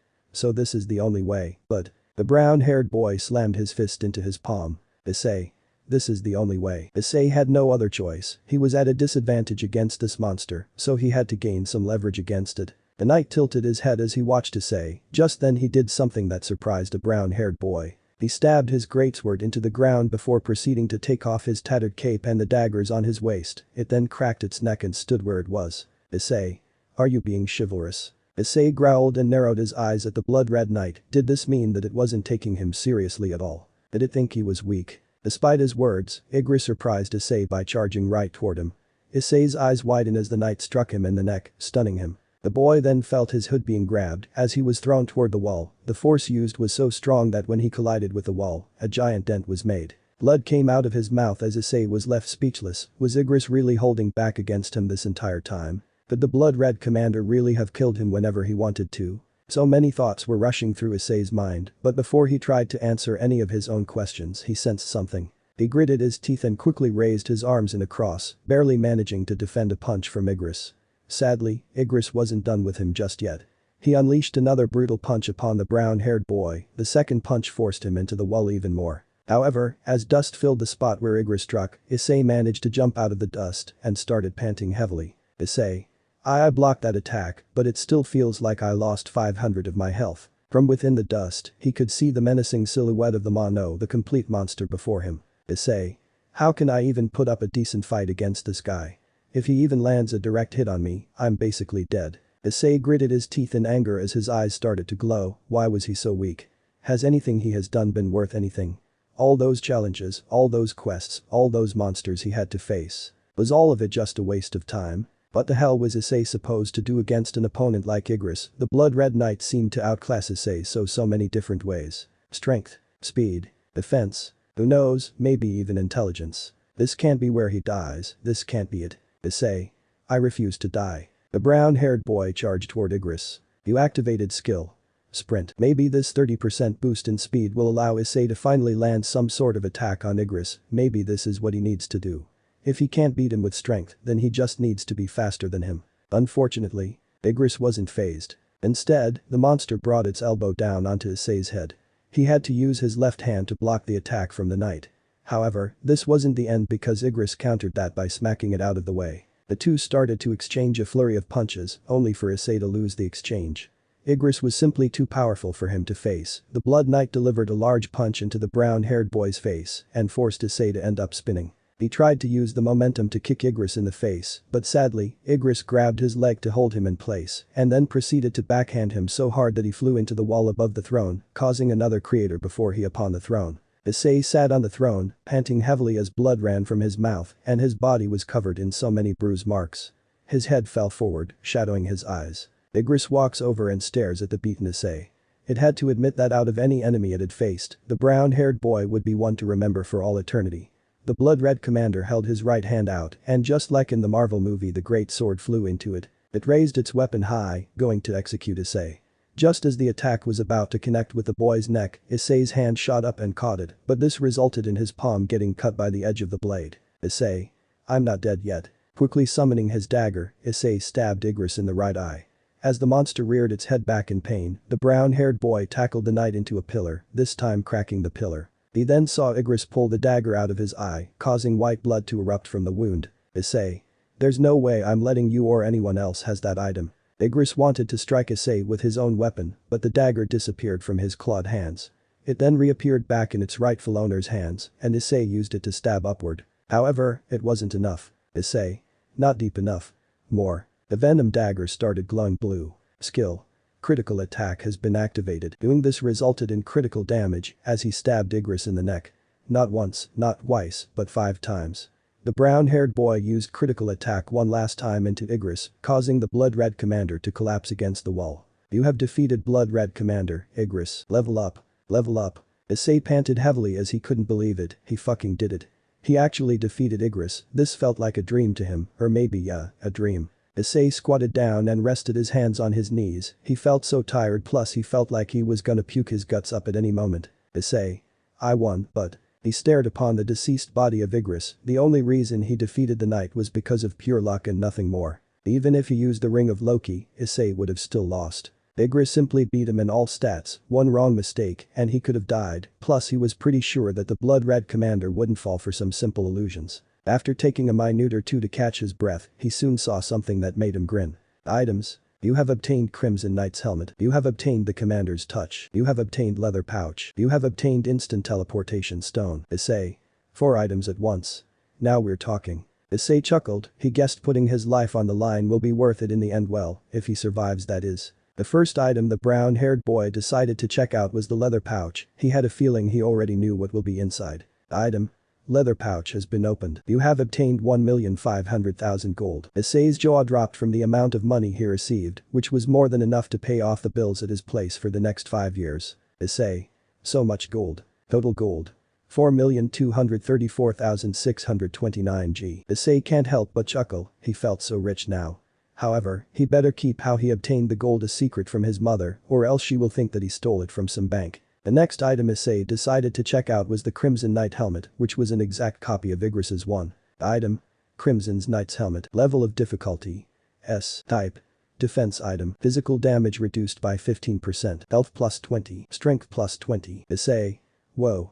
Igris, you sure did have a nice helmet. Besides the key to the demon's castle and the Ring of Loki, this is my first S rank item. He smiled as he put on the helmet and it vanished around his head, causing his stats to start shooting up. Issei didn't see a reason not to wear the helmet since it didn't have any penalties on it, unlike certain other ones. Name. Issei Haidu. Job. None. Title. Wolf Assassin. Level. 47. Health points HP. 7229 7229. Magic MP. 682 2879. Fatigue. 0. Strength STR. 63, plus 20. Vitality Vit. 57. Agility Agile. 57, plus 20. Intelligence Int. 58, plus 25. Sense. 57, plus 20. Available points. 0. Physical damage reduction. 20%, plus 15. Issei. Man, I'm getting so much good stuff. The brown-haired boy then held up a red stone with a strange rune on it, he hasn't seen anything like it before. Rune stone. The commander's touch. Type. Rune stone. Issei couldn't help but raise an eyebrow, a rune stone.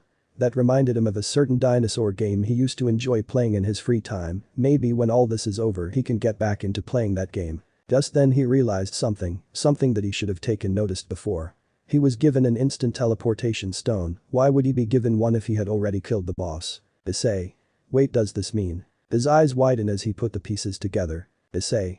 This quest isn't over yet. Right on cue, a small blue portal appeared in the middle of the throne room.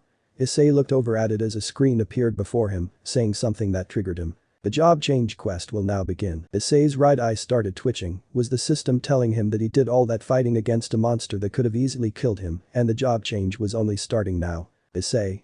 You have got to be fucking with me. You will accumulate more points the longer you stay alive, these points are needed to advance to a higher rank class. Issei. So this dungeon will stick around unless I complete this. Good luck. Issei. Fuck you. The timer started ticking and from the magical gate came several knights that started to filter into the room. Issei gritted his teeth, he didn't have a problem fighting, since he will probably level up off them. The only real problem was that he did not have the mana or the health to be taking on anything at the moment. And again, none of these knights before him were on the same level as Igris. If they were, then Issei would have been dead before he arrived at the throne room, which was a good thing. He started to come up with an idea as more knights started to enter through the portal. He then remembered that the system said that the longer he lasts the more points he would obtain. It never said that he had to fight anything. Issei. Okay, I have 682 mana and it takes 200 for camouflage. That would leave me with 482. A smirk grew on the brown-haired boy's face as he started to disappear from sight, he didn't need to fight the knights. All he had to do was wait until the system said that he had got all the points he needs. That doesn't sound too hard. The knight started to look around for him for any side of Issei, but they won't be seeing him for a while. It was a perfect plan, he just hides and waits patiently. However, his stealth was soon destroyed when he noticed a mage summons a giant eyeball out of thin air. He wasn't worried at first, but he soon did get worried when the eye opened and started staring at him. Issei's eyes widened. Issei. It can see through my camouflage.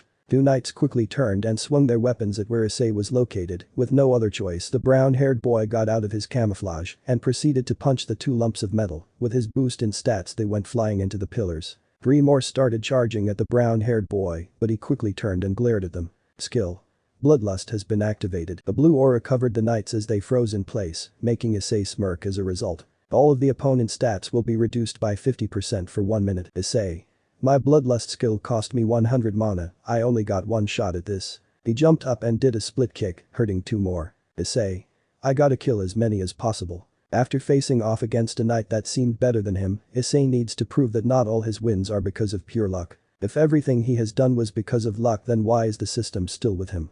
It wants a powerful user, then it could have easily gone and picked someone else. But no, it chose him. It chose an ordinary teenage boy to be its wielder. It was using him and he was using it, that is how it works. So Issei is gonna give this job change quest his all. If hiding ain't gonna work, then he'll just have to fight his way through. Sadly, he didn't get to do much against the knights because he started to get swarmed. The knights just kept coming with each that fell to Issei's hand. The hits were coming far more frequently right now. Issei grunted as he was struck in the face. He tried his best to block and counter, but there were simply too many. Issei.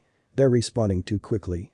I can't take enough out in time. He dodged several axes and swords as he began thinking to himself, should he use the instant teleportation stone and just leave the dungeon? No job change should be more important than his own life, besides he doesn't know the benefits of what he'll get. Plus at his current level, this quest is simply too hard for him to handle. Issei. How much time has passed? He blocked another attack before gazing up at the timer, his eyes widening as it has only been 5 minutes. Issei. You have to be kidding me. The brown-haired boy quickly took out the teleportation stone. He had to escape while he can.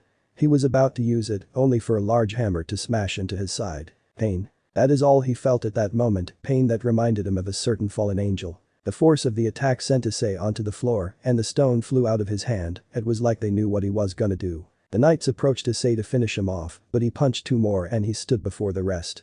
His body was aching and he was so tired, he was struggling to keep his eyes open. His fatigue was catching up to him again, this time much worse than before. Issei. I can't let things end like this. He gritted his teeth and clenched his hand into a fist. Issei. I've worked so hard for this opportunity. The brown-haired boy glared at the warriors and jumped back into the fray, his thoughts frazzled. The thoughts of the past came to him as he battled the knights before him.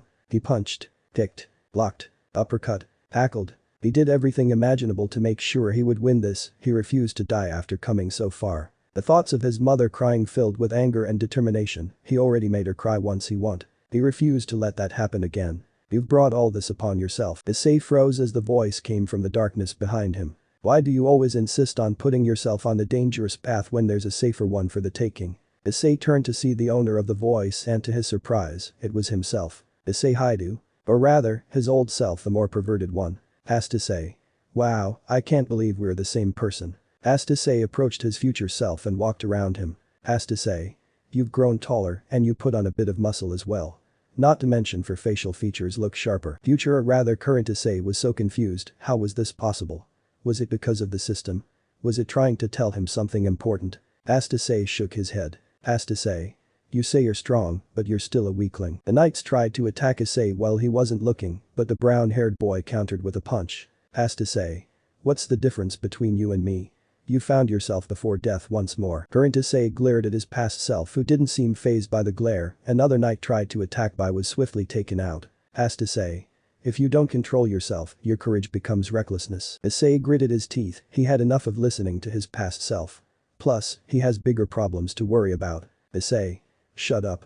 He tried to punch harder, but he couldn't find the strength to. Because of this he was smacked aside by one of the knights and landed on the floor by another. Issei groaned as forced into the fetal position and grabbed his stomach from the pain. He couldn't take this anymore. Asked Issei. You still have a long way to go. From now on you'll have to kill more people and leave others behind. Including friends and family. Asked Issei glared at his current self. Asked Issei. You will bring about your own destruction. The knight raised its blade to attack him. Issei wanted to move out of the way, but he just couldn't. Past Issei. Luck is also a skill. It looks like leaving you to die here is too much of a waste for it. As Issei turned and started to leave his current self to die, when the knight brought its blade down it was met with nothing. Issei wasn't there. The brown-haired boy's eyes shot open as he saw that he was not in the dungeon anymore, in fact, he was in a familiar bright desert. He slowly sat up, he went slow because every part of his body was aching in pain. Issei.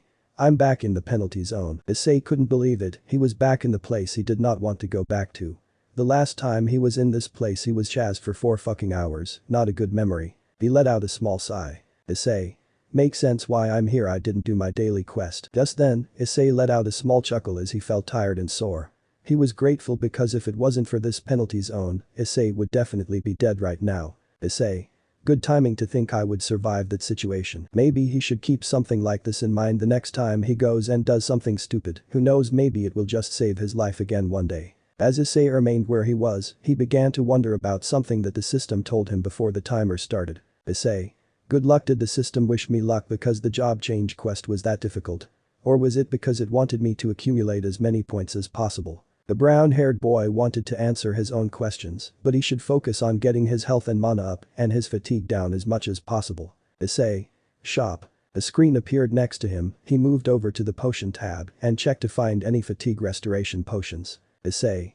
My fatigue has gone over 90, I think that's a first, so I better deal with that first. Issei was lucky that he acclimated a lot of gold from all of the quests he has done, he should have enough to buy the best potion available. After buying a few potions he started drinking them, getting a notification each time he finished. Their fatigue level has decreased. Their fatigue level has decreased. Their fatigue level has decreased. This brought a small smile to Issei's face as he finally stood up, his body wasn't aching as much as before. Issei. That's much better, but my health isn't recovering. Issei wondered if potions won't restore his HP because he was seriously wounded, he did get pummeled by a lot of attacks from those irritating knights. He guessed he had no choice but to let his health recover naturally, though with his high health it would be a while. On the plus side. Issei. At least I feel better than before. Suddenly, his ears perked up as he saw the sand start to move. Issei watched as several giant centipedes rose from the ground and roared at him. Issei. Ah, there you lot are. I was wondering where you were. Penalty quest. Survival goal. Survive for the allotted amount of time. Allotted time. 4 hours. Time left. 4 hours, 0 minutes, 0 seconds. Issei.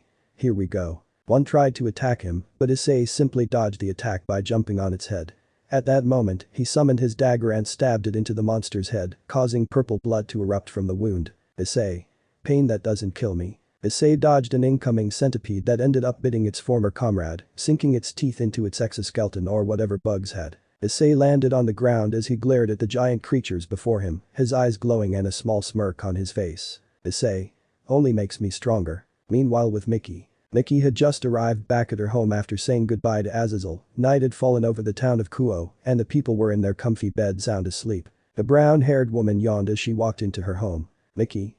Man, that was a fun time. She smiled as she decided to check on her son, she guessed that he was probably sleeping at this time. But she might as well go and check because why not, she was his mother after all, so she had to make sure that he was doing alright and nothing bad was happening to him. Mickey went upstairs and made her way to Issei's bedroom, when she arrived she saw a note on his door. Mickey. Huh. She approached the door and started to read the note, this was the first time that Issei had ever left her a note. Hey mom. If you're reading this note then I am not in my bedroom, don't worry about me. I am just out doing something with some friends, not sure when I'll get back home, but please don't stay up too late. Love, Issei. Mickey. Issei's out with some friends. The brown-haired woman thought that the friends were those 2 perverted bots that he used to hang out with, but ever since the incident where he nearly died, she hasn't seen him with those 2 at all. Were they even still friends? If it wasn't them he was talking about, then who were these friends that her son mentioned? Mickey. Strange, something isn't right here, just what are you doing Issei? Back with Issei. Penalty quest. Survival goal. Survive for the allotted amount of time. Allotted time. 4 hours. Time left. 0 hours, 15 minutes, 22 seconds. Back in the penalty zone, much time had passed and Issei was having the time of his life. A giant centipede roared furiously as it tried to attack him, though it didn't last long. Issei's dagger glowed as he leaped at the monster, with one jab the entire upper half of the centipede was blown off. Purple blood erupted as its body fell to the ground, coloring the sandy ground in purple. Issei chuckled as he was enjoying the critical attack skill, he wasn't sure about it, but now. Issei felt like he could one-shot nearly anything in his path, and quote nearly because he knew that it wasn't gonna be a one-shot for stronger beings. Skill. Critical attack has leveled up, level up, level up, level up, level up. Issei was surprised by this, he didn't expect this to happen. However, he couldn't help but smile because this meant that he was getting stronger by the day. Issei. Whoa, not only did my skill level up, but I did 4 times. He cracked his neck, around the brown-haired boy were the corpses of several giant centipedes that fell to Issei's blade. Name. Issei Haidu. Job. None. Idol. Wolf Assassin. Level. 51. Health points HP. 12,045 12,045. Magic MP. 1369 Fatigue. 0. Strength STR. 67, plus 20. Vitality Vit. 61. Agility Agile. 61, plus 20. Intelligence Int. 62, plus 25. Sense. 61, plus 20. Available points. 0. Physical damage reduction. 20%, plus 15. Issei. Now that I have recovered a bit, I should be able to take on those knights. He quickly checked to see how much time he had left before he would be sent back to the job change dungeon. Luckily he had 3 minutes left before he will be teleported back. This brought a smile to his face, this gave him enough time to make a plan. Issei. Okay, time to prepare. He looked at his dagger which was dripping with giant centipedes' purple blood, it was his favorite weapon, but he knew that he couldn't use it anymore. Issei. Kasaka's venom dagger isn't strong enough to break through those knights' defense. The dagger disappeared from the brown-haired boy's hands, he needed a stronger weapon for this upcoming battle. Issei. Shop. A screen appeared and he started to search for a weapon that could break through the knight's armor, if he found one, then he should be capable of handling the other threats by himself. Issei. Let's see. He checked the equipment and went down, he saw several swords that had very nice icons. Guardian Saber. Issei. Nope. Oracle Sword. Issei. Nope, also isn't an oracle something from Greek mythology. Stone Axe. Issei deadpanned. Issei. This isn't Minecraft. He shook his head as he felt like giving up, but before he closed the screen, he saw something in the corner of his eyes. He quickly checked and saw that it was a dagger known as Night Killer. The sight of the weapon made Issei chuckle, because just by the name alone. It was exactly what he needed. Issei. Found it. He touched the dagger and watched as half of his gold went down the drain, he was so lucky he got so much when he killed Igris. You have purchased Night Killer. Issei. Costed a lot, but it will be worth it. The brown-haired boy held his hand out and summoned his new weapon, in a split second a small black and orange dagger with a grey hilt appeared in his hand. Item. Night Killer. Level of difficulty. B. Type. Dagger. Attack plus 75. Effect Night Killer. Attacks used against armored units will inflict 25% additional damage. Issei smirked. Issei. Talk about a nice effect, this weapon was basically designed to kill knights. He swung the blade in the air for a few seconds, getting the hand of it. But he soon remembered how he lost the instant teleportation stone, if he made one wrong move he could lose this new dagger. He wasn't gonna let that happen. Issei quickly opened the shop again and bought some bandages. Issei started to wrap them around his hand, and Night Killer, he can't lose to those walking tin cans this time. Issei. No matter what, I have to win. He was gonna go all out, he needed every bit of an advantage against them. The brown-haired boy took out the rune stone he obtained from Igris, it said that if he breaks it, he will obtain a new skill. Might as well give it a shot. Issei broke the stone, and in an instant, a surge of power flowed throughout his entire body, there was no going back now. You have learned skill. The Commander's Touch. Skill. The Commander's Touch LV.1. Active skill. No mana required. The ability to physically control objects without touching them. Issei's eyes widened, not only did the skill not require any mana, but he could basically use a form of telekinesis. Could it be the same skill as Igris used? He did notice him summon his sword from a far distance, so Issei could theoretically grab his dagger if it were to ever get knocked out of his hands. Issei. A skill that doesn't need mana, talk about op. Issei chuckled, Igris was truly a monster hidden in blood-red armor. He looked at one of the centipede's corpses and tried to use his new skill on it, but it wouldn't move a muscle. Their proficiency level is too low, the object cannot be moved. Issei. Oh. So I can only move certain size objects at the moment. If Issei was gonna move heavier stuff in the future, he was gonna need to level up a skill as much as possible. Issei. No matter, it's time anyways. My last chance. Time left. 0 hours, 0 minutes, 4 seconds. Time left. 0 hours, 0 minutes, 3 seconds. Time left. 0 hours, 0 minutes, 2 seconds. Time left. 0 hours, 0 minutes, 1 seconds. Time left. 0 hours, 0 minutes, 0 seconds. The penalty quest has ended. The portal appeared and Issei arrived back in the throne room, ready to face the monsters once again.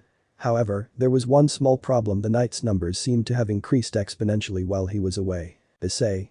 You have got to be kidding me, you guys grew while I was away. Two drew their swords and charged toward the brown-haired boy, who quickly slashed at them with his new dagger, effectively destroying them. A smirk grew on his face as he started to take down numerous knights, dodging all the counter-attacks they attempted. Attack. Dodge. Attack. Dodge. Attack. Dodge. Attack. Issei. Knight Killer is fucking amazing. I'm tearing through these dudes like they were mere paper. However, something started to feel off to Issei. He was facing numerous opponents, but he doesn't feel like he was gaining any experience from the kills. Issei. I'm not getting experience. I should have leveled up at least once from all these guys. He dodged a few strikes from some knights as he noticed the mages were in the back row. They weren't attacking him with their spells. Were they casting some sort of debuff spell? That couldn't be right since he doesn't sense anything on him yet, plus the system would have told him that he gained a debuff. Was it a summoning spell? More and more knights are coming from the portal. Could it be that the mages are the reason for it? Does Issei have to kill the mages to finally end this challenge? Issei gritted his teeth as he tore through a few more knights. He decided to test his theory, since he wasn't gaining any experience from killing the armored warriors. He approached a mage and with one attack, he slashed the robbed monster clean in half. You have defeated a mage. Suddenly, numerous knights started to fall apart, which confirmed Issei's theory.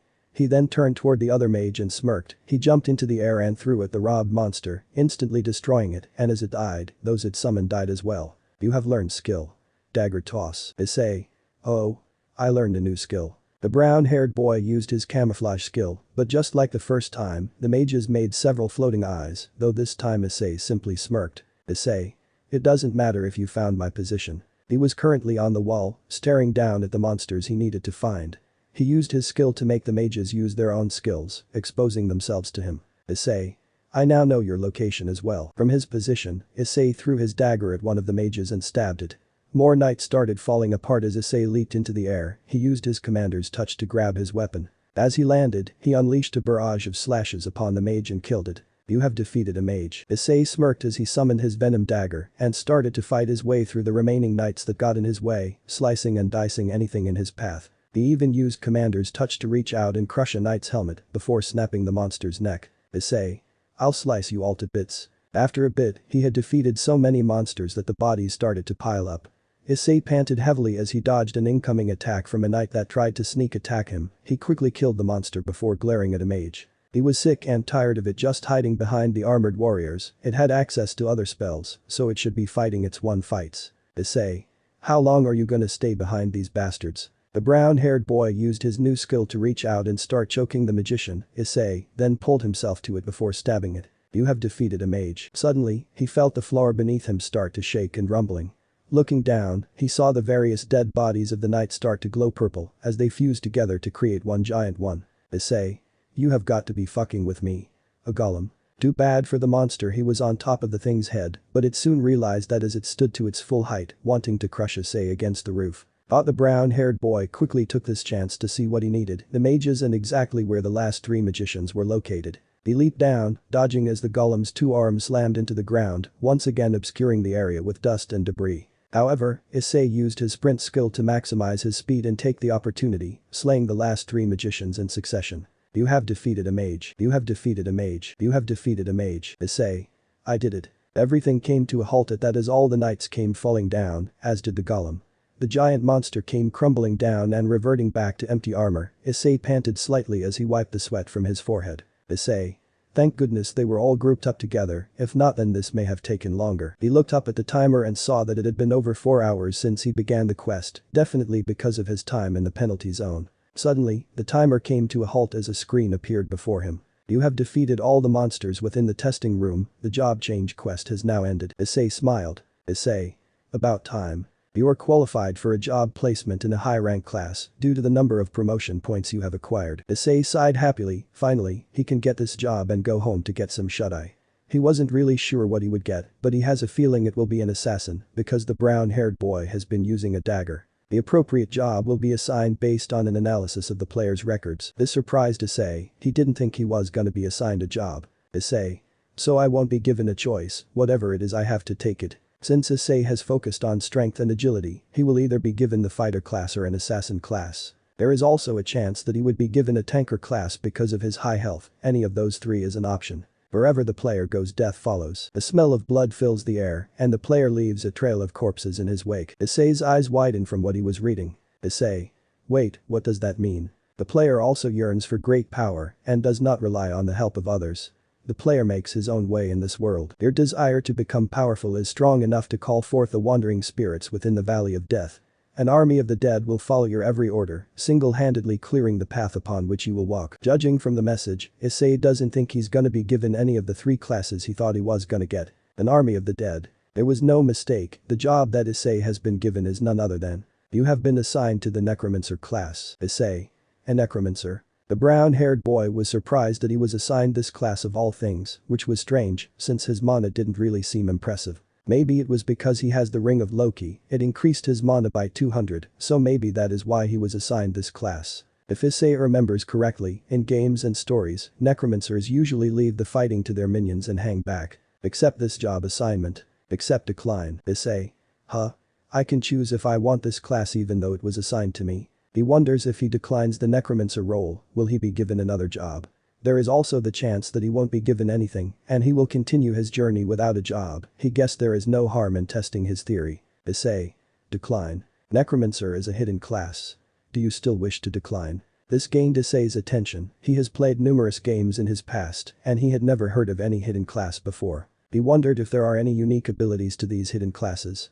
There was no need for him to think so deeply about this, yet he was curious was all. As he was thinking, Issei's eyes wandered around before landing on one of the discarded robes of the dead mages. Issei. Wait, weren't they doing something akin to what a necromancer does? As Issei continued to stare at the discarded robes, he couldn't help but let out a small laugh. Issei. It's like someone wanted to give me a taste of what would happen.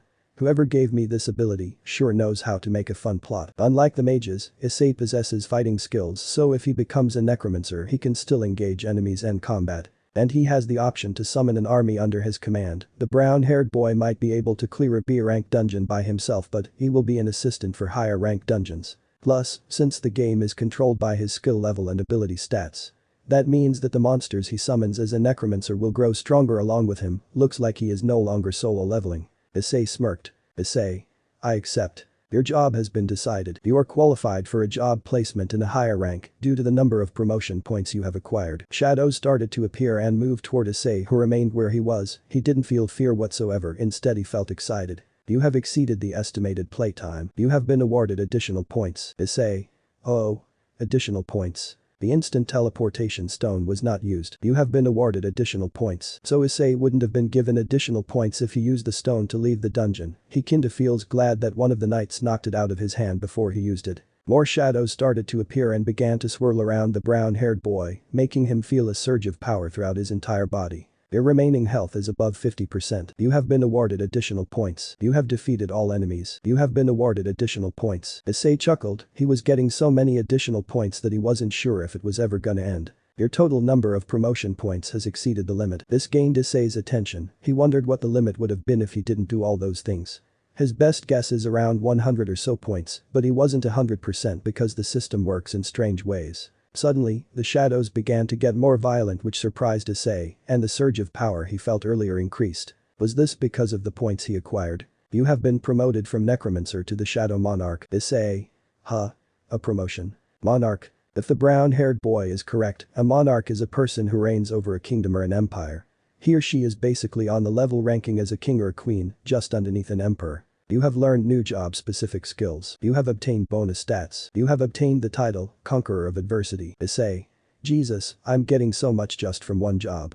Will I be able to go through a second job change with all the additional points I have? The shadows finally stopped dancing around Issei, who stared at his hand. He would have been stuck as a simple necromancer for who knows how long if he didn't acquire all those additional points. He looked at the scattered armor pieces of the knights, his ears ringing with the sound of screams. It sounded like they were in pain. Shadow extraction may be used on this target. Issei. Shadow extraction.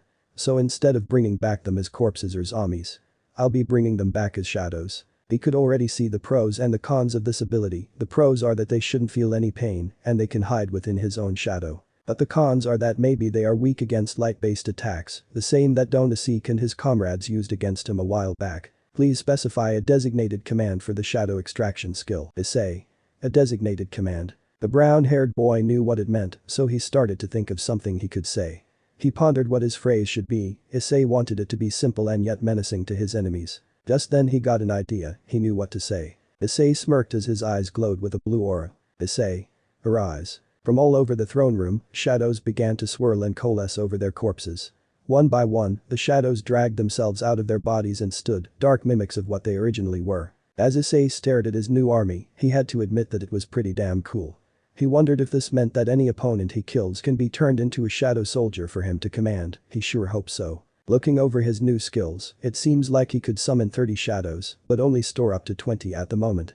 As he was inspecting them, both the knights and the magicians, something caught his eye. A familiar blood-red color. Issei turned his attention to the body of Igris that was still up against the wall. If he were to obtain him as a shadow, then the brown-haired boy would be able to face so many enemies without worry. Shadow extraction may be used on this target. In order to extract new shadows, you must use the terminate extraction command to return one or more soldiers back to the world of nothingness. Issei couldn't help but let out a sigh of annoyance. He just summoned a few of his shadows, and now he has to terminate them just to summon a new one. He turned his attention to a few of the knights. He didn't like this, but he had no choice. Issei. Sorry guys, I'm gonna need to terminate a few of you, sorry for summoning you here for nothing. 11 shadows vanish, leaving the world completely. Issei felt a little upset, but that didn't matter anymore, they were gone, and now he had bigger fish to fry. He turned his attention to Igris's corpse. Issei. Blood-red commander, Igris. The thought of having him on his side excited Issei. The knights he terminated sacrifice won't be in vain. Issei.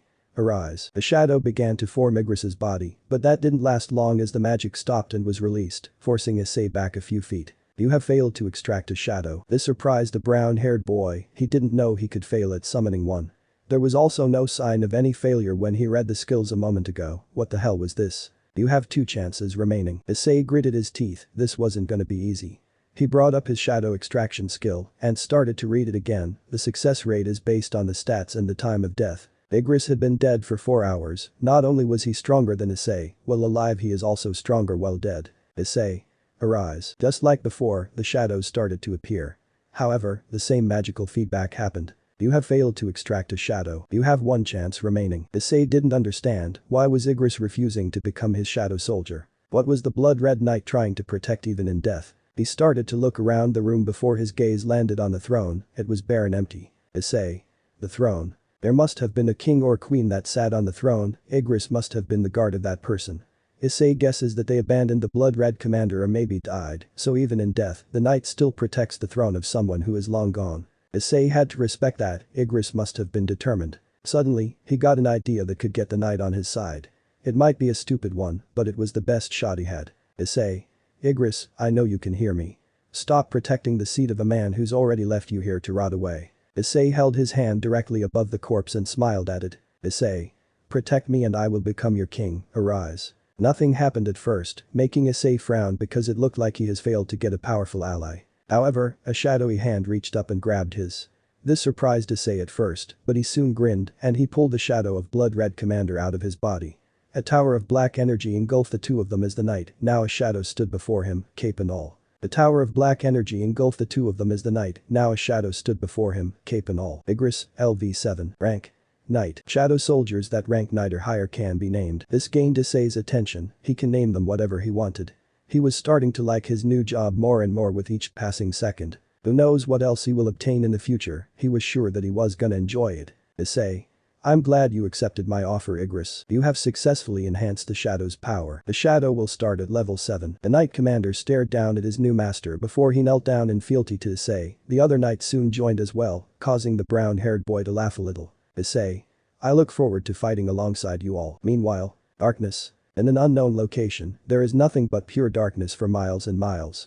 The sound of silence would be all that someone could hear. The chilling feeling of nothing was all that one could possibly feel. What could live in this eternal blackness? Nothing. However, from the darkness came a pair of glowing green eyes that illuminated most of the darkness around it. The low yet thunderous growl came from whatever this creature was, a creature that was awakened by the power of someone very familiar to it. I rise to the monarch's command. Chapter 16.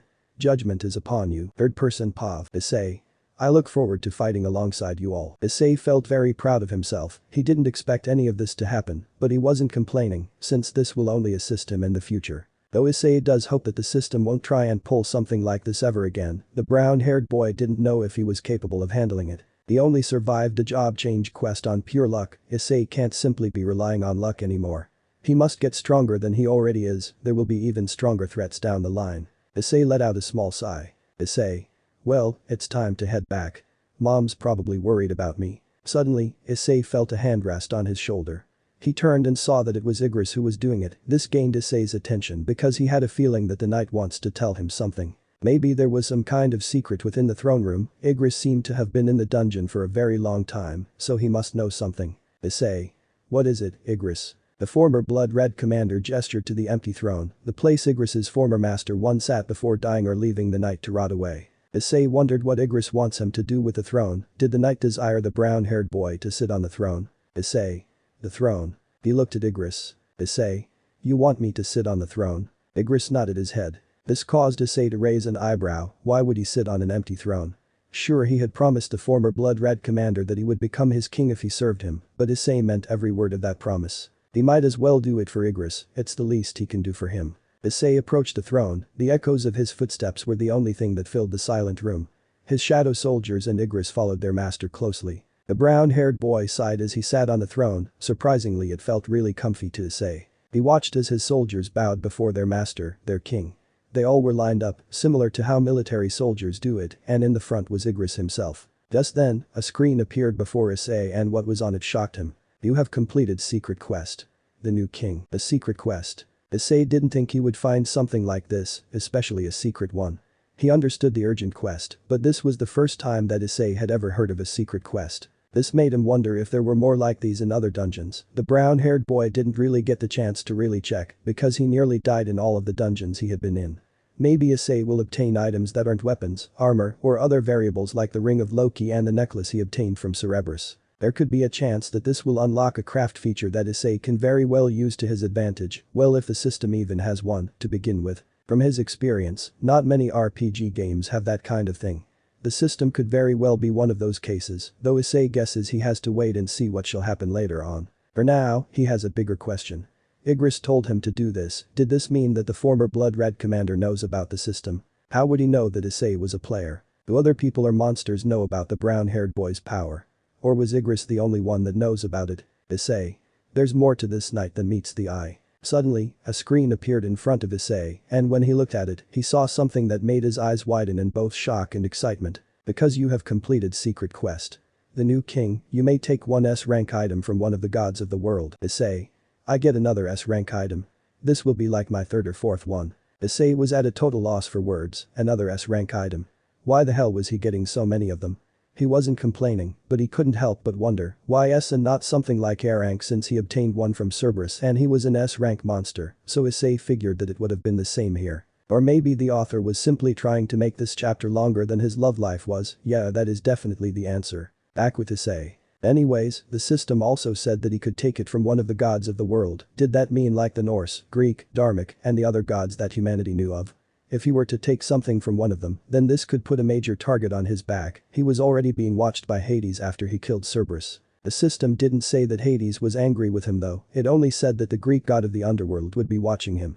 Maybe the same thing will happen if he takes an item from one of the other gods, but to be on the safe side, Issei shouldn't take anything from the Greek gods. The last thing he needed was them coming after him, at his current level there was no way the brown-haired boy could defeat a god. Would you like to choose? Or have the item randomly selected? Issei couldn't help but deadpan at the system screen, why the hell was it only now telling him that he could have randomly selected? Issei sighed. Issei. Why the hell does the system keep holding out the most important information until the very end? The brown-haired boy decided not to get so worked up over it, for now, he'll just select an item and go home, because he needs to take a shower. Issei. Alright, let's see what we got. And so, Issei scrolled down the list and made sure to check until the very end, because normally people would simply go for the very first item that piques their interest. But Issei wasn't like that, he makes sure to check everything before making his choice cause he never knows if he will find something better than what he selected. He scrolled, scrolled, scrolled, scrolled, scrolled, scrolled, scrolled. and scrolled some more for a few minutes, letting out a sigh of annoyance because he couldn't find one that suited him and there was a very long list. He was pretty sure he was on like page 4 out of 100 or something. Why were there so many bloody gods? Issei. This is gonna take forever. He then remembered the random select option and decided to use that to speed things up. At this point he didn't care what he obtained. He just wants to go to home and get some rest because he needed to recover after this experience. Also his mom must be worried sick about him again. Issei. Alright. System, randomly select. The system dinged as it began going through all 100 pages of items in insane speed. It went so fast that Issei's eyes couldn't keep up with it. Maybe that was for the best since he could give himself a headache or a migraine from staring at the fast-moving screen. Issei waited for a few minutes, but then he heard a dig as a screen appeared before him. Random god item has been selected. Issei smiled. Issei. About time, now let's see what we got. Another screen before Issei, this time with the item he obtained, and when he saw it the brown-haired boy wasn't sure how to feel about it. It wasn't a bad item, but he wasn't sure how he could be able to use it in any upcoming battles, especially if he was gonna free Rias from this forced marriage she was in. Speaking of which, Issei made a mental note to ask Sona about the marriage the next time he sees her. Since she was Ria's best friend, then she should know what the crimson red-haired devil girl was planning. After all, Sona and Issei can always rely on her for help with things. Issei smirked as he looked at his kneeling knights and Igris who waited for their master's command. Issei stood up which caused them to look up at their new king. Issei. Alright, let's get going. Time skip brought to you by me watching brand new animal. After a long and exhausting walk, Issei finally arrived back home. He grabbed the doorknob and headed inside the house, closing the door behind him. The brown-haired boy smiled, but as soon as he turned around he was greeted by his mother, who had her arms crossed. Mickey? And where were you, mister? Issei sighed, he had a feeling that she would be back before him. Though he hoped that they would discuss this in the morning since he was feeling quite tired at the moment, it appears that won't be the case now. He can't tell her about the job change quest or the fact that he nearly died, twice actually during the whole thing. First, for obvious reasons, he can't have his mother know about the supernatural. The less she knows about that, the better chances her survival is cause she won't be involved with any war or political type of things. Issei. I was hanging out with Motohoma and Mitsuda. Mickey? Those two. Really, I thought you dumped them for new friends. Issei deadpanned at his mother. Issei. I may not be doing perverted things, but people still don't like me. Can't really blame them. Issei has this handsome model and I'm protagonist vibe after defeating the first instant dungeon. Typical and I'm response that all the boys are jealous of him for taking the attention of all the girls. Though Issei wouldn't call it a gift, it felt more like a curse to the brown-haired boy because he now knows what it feels like to be Kiba of all people. Never in his entire life would Issei think that popularity was a terrible thing, but he is pretty sure it has always been a terrible thing. Mickey? You do have a point there. Issei hummed when suddenly, his nose picked up a strange smell coming from his mother. It was the scent of coffee. This gained his attention because his mother doesn't normally drink coffee at a time like this. He could only think that it was because she was talking to someone. This caused Issei to narrow his eyes, becoming more serious. Issei. Mom, why do I smell coffee on you? You don't normally have it at this time. Mickey perked up at the fact her son could pick up on the scent when his appearance changed. Did he pick up the nose of a bloodhound or something? The brown-haired woman started to sweat a little because she wasn't sure how Issei would react if she tells him that she was hanging out with Azazel. After her husband left her, Issei has been a little protective of her since he hated seeing her cry. Mickey? I was hanging out with someone. Issei? Who? Mickey? His name was Azazel, and he was very friendly and charming. Silence filled the room as Issei's expression became very serious and annoyed, one of his eyes glowing with a menacing aura that sent shivers down his mother's spine. Mickey silently gulped, she knew that her son would react like this. Though she didn't expect him to have such a menacing aura to him, normally it's the mother who has that kind of thing, but apparently the tables have turned for this. She should probably calm Issei down before he goes off and tries to kill Azazel. Honestly, why does her son have to act like this? Mickey was a big girl, she was an adult and his mother, so she can handle herself without having any problems. Mickey? I say, calm down. We're only friends. Nothing more. Issei gritted his teeth a little, he did not like this, not one bit. He had no idea who this Azazel person was. What if he was a part of the supernatural? What if he was a fallen angel that was sent to take out Issei's mother to get to him? The brown-haired boy had no information on this guy, so he should act irrationally right now. The best thing to do is simply forget about this and try and learn as much as he can about this Azazel figure. Maybe he could ask Sona and Rias about him. Maybe they have met him before or at least heard about him, cause from his name alone he sounds powerful. He sighed and shook his head. Issei. Fine then, I'll let this go for now. Mickey. Phew, alright then. Mickey looked at the time, seeing that it was getting very late. Mickey. Issei, you go wash up and get to bed.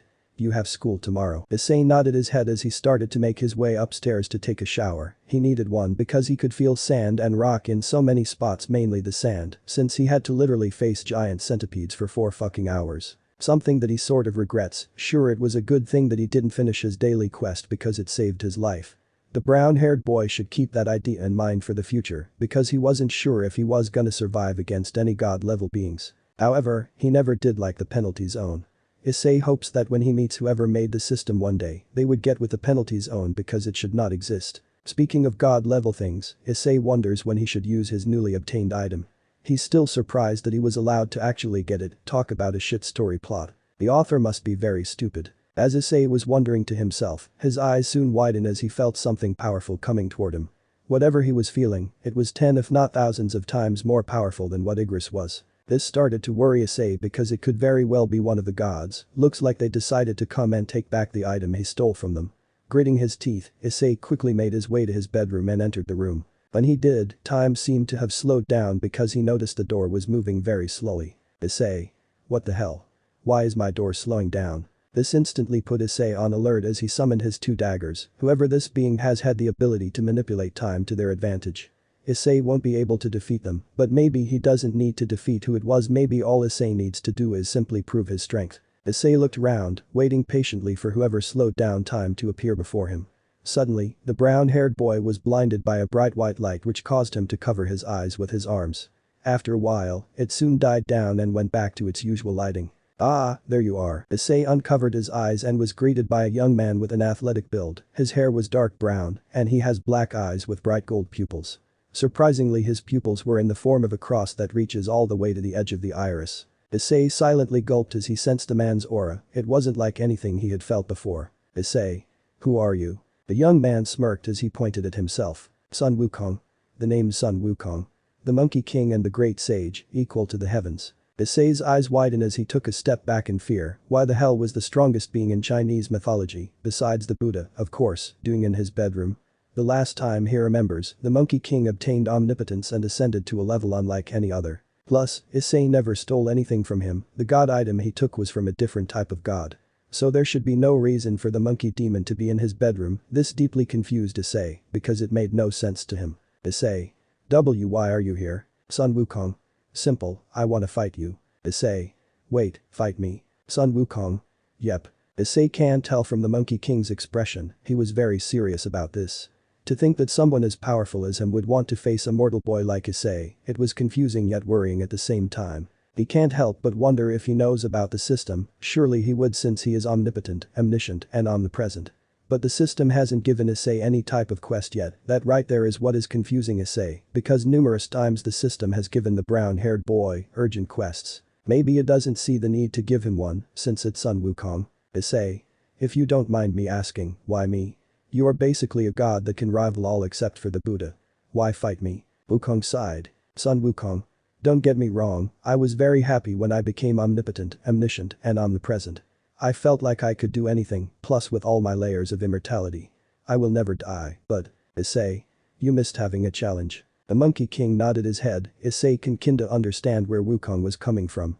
If he had the same abilities as the Monkey Demon, then he would be dead bored in a heartbeat. Sun Wukong. So, what do you say, Issei? Wukong smirked as he held out his hand. Wukong. Wanna face the Great Sage, equal to the heavens? Issei thought about this carefully. He just got back from the job change dungeon, and he is pretty exhausted. But he gets the feeling that Wukong might not leave him alone unless he accepts his duel. Why does the author have to make things harder for the brown-haired boy? Issei sighed. Issei. Okay, I'll fight you. Just not near my home. I don't want my mom to know I'm gone. Sun Wukong. Don't worry, I only stop time in the house. As far as she knows, you are heading to the bathroom. Issei nodded his head as he walked up to the Monkey King and held his hand, and in an instant, they both vanished from the bedroom. Unknown to the two, a certain black cat had been watching them the entire time. Issei's pet cat, Yurichi, did not seem to be bothered by the fact that time had been stopped within the house. The black feline leaped onto the bed, laying down on Issei's pillow, and grew a small smirk. Yurichi. Let's see if my master can handle a god. Back with Issei, he took a few steps away from Wukong, shocked at how fast the Great Sage basically teleported them. He checked his surroundings and saw that there was now standing in a completely barren location. Issei. Holy SHT. Sun Wukong heard the boy and playfully rolled his eyes. Sun Wukong.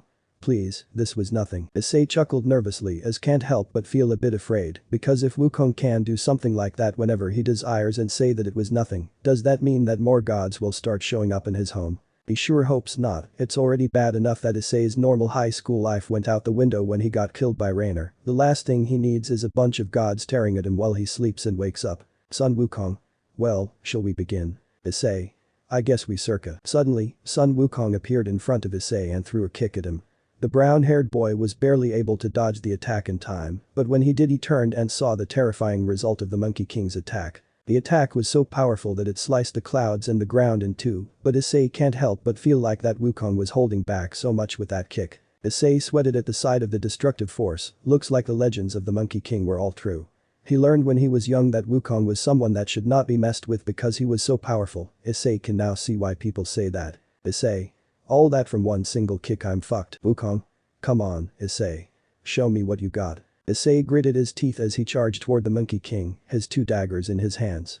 He started to unleash a barrage of slashes upon Wukong, who started to dodge the strikes effortlessly. The brown-haired boy can see why the gods who faced a demon in the past had such a hard time. His movements were so fast and unpredictable that not many could keep up with him. What are the chances that Issei, a mortal boy, could defeat someone who faced gods and beat them with no difficulty? This felt like suicide. Issei continued to attack Wukong, who had a grin on his face. Sun Wukong. Come on. You gotta do better than that. Issei growled as he threw a slash with his Night Killer dagger. Wukong dodged the attack. However, he wasn't ready for Issei's knee, which struck him in the chest and sent him back a few feet. This surprised Issei. He didn't think he could be able to land a hit on the Monkey King. He hoped that this was actually because of his own doing and that the Monkey King not feeling bad for the boy. Sun Wukong. Wow, you actually landed a hit on me. He chuckled. Sun Wukong. Looks like that annoying Buddha was right about you. This gained Issei's attention. The Buddha told Wukong about him. Why the hell would someone like the Buddha be interested in an average teenage boy who just so happens to be trying to get stronger by killing monsters? Sun Wukong. Well, my turn. The Monkey King charged at Issei and swung his staff, which was blocked by Issei's daggers. He may have been able to block the strike, but he still felt the force of the attack, and boy, it felt like his inside wanted to explode. Sun Wukong smirked. Sun Wukong. Expand Yi. Issei's eyes widened. Issei. Shit. Issei was able to get out of the range before the staff grew in size, but now Issei had a problem. Since Wukong could simply increase and decrease the size of his weapon whenever he desired, facing him at close and far range is nearly impossible. Maybe Issei could use the Ring of Loki and create some illusions. He could try and distract the Monkey King for a little bit and try and do a sneak attack. But then again, Issei gets the feeling that the demon has faced opponents that have done similar things. So he must know what is real and what is in fact fake, so that idea is out of the question. Sun Wukong. Trying to come up with an idea to defeat me? The monkey smirked as he grabbed his massive staff. Using his immense strength, he easily lifted the weapon up. He then started to charge toward Issei and leaped into the air. This worried the brown-haired boy because he had a feeling he knew what he was gonna do. Sun Wukong. Let's hope you survive this. Issei's eyes widened as the demon slammed his weapon upon him, causing a massive explosion and a gigantic light that engulfed the hole in an instant, shaking the ground, the sky, the heavens, and even hell itself. Everyone throughout the entire world felt the ground shake. Every man, woman, child, and even supernatural being felt the force wash over them. They were very worried because the supernatural knew that this was the work of someone very powerful, while the humans believed that what they felt was because of an earthquake. Earthquakes aren't very frequent, but there have been a few throughout history. What causes them is the result of sudden movement along faults within the earth. The movement releases stored up elastic strain energy in the form of seismic waves, which propagate through the earth and cause the ground surface to shake. Sun Wukong kinda felt a little disappointed because Buddha told him that Issei would be a very strong opponent, but the Monkey King basically killed the brown-haired boy with one move and didn't even get a chance to use more of his strength. Wukong sighed. Wukong? I guess I got my hopes up. Suddenly, the monkey demon heard a dark chuckle from within the smoke cloud. It was a chuckle that held a lot of authority and tons of pride. Sun Wukong has heard this chuckle before, a very long time ago before he became omnipotent, omniscient, and omnipresent. You're just like I remember. Sun Wukong. No way, it can't be. The dust cloud faded away to reveal an enormous western dragon with black scales, slowing purple horns, glowing green eyes, a purple underbelly, and a long black whip-like tail. Dragon. You're nothing but a mere monkey that pretends to be a god. The dragon had a savage smirk on its face as it was holding off Wukong's Yaoi with a single claw. There was no denying it, it was who the Monkey King believed it was. It was Drag. Sun Wukong. The dragon of domination. You live again. The dragon named Dryag let out a small chuckle. Drag. Indeed, I live again. I also did not like the fact that you nearly tried to kill my master. Hearing that gained Wukong's attention. Master. That was something he never thought he would hear coming from Drag of all beings. If Wukong remembers correctly, Drag and his arch-rival were two very powerful dragons known as the Heavenly Dragons. They were feared throughout the supernatural world as beings that had the power to kill gods, something that not many could do. They didn't respect anyone besides themselves and they served no one, not even the dragon gods. This was something very new, and Wukong wasn't talking about Drag's new appearance either. Son Wukong. Your master. Who is your ma? Judgment is upon you. Wukong perked up as the monkey demon looked and saw Issei, who not only survived his attack and came out unscathed. But he also had a new appearance. He had a glowing purple helmet or a hat that resembled a jackal and a pair of purple claws that gave off an electric aura. But he also had a new appearance. He had a glowing purple helmet or a hat that resembled a jackal and a pair of purple claws that gave off an electric aura. Issei looked at the Monkey King who had a surprised expression on his face. Wukong was definitely not expecting any of this to happen. Issei. Shall we continue? Let me know in the comments below if you guys want the next part. Also check out my other video that has been shown and left. Thank you for watching. If you enjoyed this video please like and share this video. And have a fantastic day. Bye.